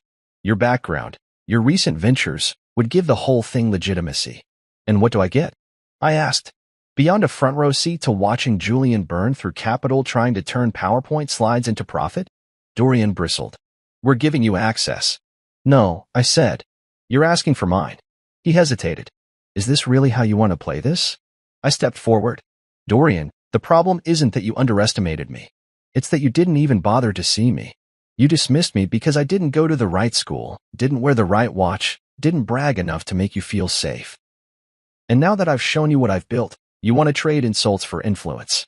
He opened his mouth, then closed it. You forgot me for an hour, I continued. But now you want me to write a check? I built this life without your help. And I don't need your seat at the table. I have my own table. And trust me, you're not invited. Dorian exhaled sharply, like a man realizing the vault was sealed and he'd lost the key. This grudge, he said, voice low, isn't worth the opportunity you're throwing away. I tilted my head. It's not a grudge. It's clarity. He said nothing after that. Just nodded, adjusted his coat, and walked back to his black SUV parked in front of my building. As he pulled away, I stood there for a moment, letting the quiet wrap around me like armor. It didn't feel like triumph. It felt like closure. Later that night, Arya called. I let it ring once, twice, then answered. You talked to my father? She asked immediately. He came to my door, I said. Wanted to offer me a board seat on Julian's dream. There was a long silence, then a soft sigh, and I declined. Another pause. You're really not going to help him? No, I said, because it's not help. It's enabling, and I'm done enabling arrogance. I could hear her breathing on the other end, slow and shaky. You're not really going to hold this grudge, are you? She whispered. It's not a grudge, I said again, quieter this time. It's clarity. About who I am. About who you all are. What does that mean for us? She asked. I didn't answer right away. Not because I didn't know, but because I did. I don't hate you, Arya, I said finally. But I'm not going to keep setting myself on fire to keep your family warm. There was a sob at the other end. A quiet, breathless one. I didn't know it got this bad. I did, I replied. And I'm done pretending I didn't. She didn't ask me to reconsider. Didn't beg. Just sat in that silence, letting it settle. And I realized then, sometimes the clearest thing in the world is the one we've been refusing to see. The moment someone sees you only when they want something from you, that's not a family. That's a transaction. And I was finally done being the currency. I remember gripping the steering wheel tighter than I needed to. The leather was smooth, familiar, but that night it felt like I was holding on to something far more fragile, my own restraint. The cold from the outside bled into the car, not enough to make me shiver, but enough to remind me that I was driving away from something I would never return to the same way again. Arya hadn't followed me. She said she needed space. That was fine. I needed something too. Air. Stillness. A night without side glances or backhanded compliments. A night where my name wasn't the punchline of someone else's joke. The roads were empty, long ribbons of darkness winding away from the estate, the city lights flickering faintly in the distance. I rolled the window down halfway, letting the wind slap some of the tension out of me. Not anger. Not even hurt. Just exhaustion. The kind that only comes after you've spent years shrinking yourself into shapes that fit someone else's expectations. I didn't play music. I didn't talk. I just drove. The 10-minute drive back to my condo felt longer, like time was stretching out, giving me space to think, maybe for the first time in months. I replayed the evening not like a film, but like a post-mortem. Every silence Arya offered. Every jab from Bianca. The cheap jokes, the forgotten gift bag, the way Dorian only saw value once I dangled a deed and a platinum fob on the table. I didn't regret what I said. I regretted how long it took me to say it. The moment I turned into my building's garage, I felt the difference. It was quiet. No curated laughter. No smug toasts. Just the soft hum of automatic lights flickering on as I pulled into my usual space. I killed the engine and sat there in the silence. There's a weight to solitude when it isn't forced on you, when you choose it. It's not loneliness. It's reclamation. Upstairs, the condo was exactly how I left it. Clean. Warm. Untouched. The hum of the fridge, the low light above the kitchen sink, the faint smell of the cologne I'd worn earlier that day, it all felt grounding. I hung up my coat, slipped off my shoes, and let the silence wrap around me. For the first time in a long while, it didn't feel empty. It felt earned. I poured myself a glass of water, sat on the edge of the couch, and checked my phone. I had missed messages, 2 from Arya, both sent while I was driving. The first, I didn't expect tonight to go that way. The second, I need space. I'm staying at Bianca's tonight. I didn't reply. I opened the social media app one barely used and scrolled mindlessly for a few seconds before I saw it. Bianca's latest post. A perfectly filtered family photo. Everyone from dinner, smiling like it had been a Hallmark evening. Dorian and Marina in the center. Julian grinning like a politician mid-campaign. Arya standing off to the side, her eyes slightly red, but her lips still pulled into that practiced smile. Even Bria was in the front, wearing her matching holiday dress and holding a cup of cocoa. The caption? So blessed. Family is everything. I didn't like it. I didn't comment. I didn't even linger. I just blocked every last one of them. Not in anger, not in pettiness, but in peace. It was a purge, not of people, but of noise. Of the roles I'd been expected to play. Of the idea that love must mean tolerance, even when tolerance costs you your self-worth. After that, I turned off my phone. I walked barefoot to the bedroom, peeled back the blankets, and slipped under the covers. The bed felt bigger that night, not because Arya wasn't in it, but because I was. Fully. For the first time in a long time, I wasn't curled up on the edge, making room for her silence, her avoidance, her loyalty to a family that never saw me as more than an inconvenience she insisted on loving. I stared at the ceiling for a while, letting my thoughts settle. What had I really walked away from? A seat at the table? No. I'd walked away from a life where my worth was a debate, where my success had to be translated into terms they understood, where love meant silence, and respect was conditional. There's a particular freedom that comes the moment you stop waiting to be acknowledged. It's not loud. It's not triumphant. It's quiet. Like driving alone at night with nothing but your own thoughts for company and finally realizing you like the sound of them. I thought about Mount Claire, about the vineyard, the view, the guest house, the office I would build with floor-to-ceiling windows where I'd work without needing to explain why the silence was sacred. I thought about planting something with my own hands. Grapes, flowers, roots. I thought about what it meant to have space that belonged only to me. And I smiled, not because it was over, but because I had finally begun. The next morning, I woke up to light pouring through the blinds. No buzzing phone, no passive-aggressive texts, no invitations to brunch, just light, and the low, peaceful ache of a man who finally said what needed to be said. I brewed coffee. No rush, no script, no pressure to smile for a family that only smiled back when they felt superior. I took my mug to the balcony and stood there, barefoot on the cold concrete, breathing in air that didn't belong to anyone but me. The city stretched out below, unconcerned with my decisions, uninterested in my drama. And that was perfect. The world didn't owe me recognition. It owed me nothing. And for the first time, I didn't need it. My phone buzzed once. A number I didn't recognize. Then it stopped. I didn't check it. Instead, I sipped my coffee, the breeze brushing against my face, and let the quiet say what I no longer needed anyone else to. You're not broken. You're just done being edited. And this drive, this night alone, wasn't a retreat. It was a return. To myself. 2 months later, the silence I once feared had become a sanctuary. Mount Claire was everything the brochures promised and more. The estate sat like a secret whispered into the hills, tucked away behind stone gates and winding driveways lined with sycamores that looked as if they'd been holding their breath for me to arrive. Floor-to-ceiling windows framed every sunrise, and the mornings smelled like pine and stillness, nothing artificial, nothing forced. Just space. Real, open space, where no one looked down their wine glass at me or asked what I really did for a living. The house had a stillness to it that wasn't lonely. It was deliberate. Every room felt like it had been waiting, patient and quiet, for someone to inhabit it with intention. I furnished it slowly, nothing flashy, everything solid. Earth tones, clean lines, a library nook with a view of the valley, an office that opened onto a balcony where I could take meetings barefoot, if I wanted, or sip tea with the clouds grazing just above my reach. I built a security system from scratch for the property, not because I needed to, but because I wanted it to reflect my fingerprints. Sensors embedded into the window frames. Facial recognition at the gate. Encrypted remote access from anywhere on the globe. It wasn't paranoia. It was precision. My way of saying, no one gets in unless I say so. Not anymore. And I'd never been more at peace. No calls from Dorian. No texts from Bianca. Julian's startup, I heard through a mutual contact, never made it out of beta. Their second round of funding fell through when one of the investors did a deeper dive into Julian's actual numbers.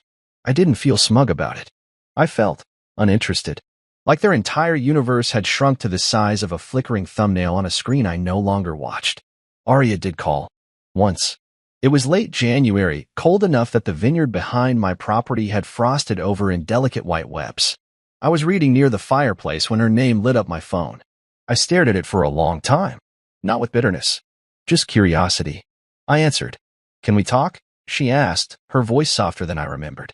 I told her she could visit, that I wasn't promising anything, but I was willing to have a conversation. She arrived 2 days later. Alone. No overnight bag at first. Just herself, wrapped in a long coat, hair pulled back in a way that made her look younger, almost unfamiliar. The gate recognized her license plate, because I'd allowed it to. I opened the front door before she could knock. Her eyes swept the entryway. The warm wood. The minimalist design. The scent of eucalyptus and cedar diffused through the air. "It's beautiful," she said. "It's mine," I replied. She flinched a little at that, not from offense, but recognition. That something had shifted. That I was no longer the man waiting at the edge of her family's table for scraps of kindness. We sat at the kitchen island. I poured her tea. She held the mug with both hands like she needed its warmth to make the words come. "I didn't know you were doing so well," she said. "That's the thing," I answered. "You didn't care to ask." She looked down, the weight of that truth sinking into her shoulders. "I thought I knew you," she whispered. "But I only saw what you let me." "No," I said gently. "You saw what you wanted, and ignored what didn't fit." She nodded slowly. "You always seemed so content." "I was surviving," I said. "Not thriving." There's a difference. There was a long silence. Not awkward, just real. I brought my things, she said eventually. They're in the car. I studied her face. No arrogance there. No entitlement. Just vulnerability. I'm not asking for things to go back, she added. I just want to know if there's a future where I'm still allowed to walk beside you. It was strange. I didn't feel anger or hope, just clarity. We can talk, I said. We can try, but I won't shrink again. Not for you. Not for anyone. I wouldn't ask you to. That's good, I said, because the man who stood by silently is gone. She stayed the night. And the next. We didn't rush anything. We didn't call it reconciliation. It was two people acknowledging that love, if it was to survive, had to look different now. More honest. More mutual. Less convenient. Some mornings she made coffee. Other mornings, I left her sleeping while I watched the sunrise from the vineyard steps. She didn't ask about the accounts. She didn't ask to be added to the deed. She just sat beside me when I worked. She asked questions. She listened. It was new, tentative, real. One afternoon, she asked what I planned to name the vineyard once the first grapes came in. I smiled and walked her to the office, opened a drawer, pulled out the folder I'd kept for months. On the top of the paper was a single name, Silence Hill. She ran her fingers over it. Why that? Because everything that grew here came from the quiet moments no one else stayed for. She nodded. That's beautiful. I didn't need her to say more. Sometimes peace isn't loud. It doesn't shout or dance or demand to be seen. Sometimes peace is a man sipping coffee barefoot on his own balcony. Sometimes it's a woman who finally hears him. And sometimes it's walking into a dinner where you're not wanted, setting down a velvet box, and saying without flinching, "Look what I got myself."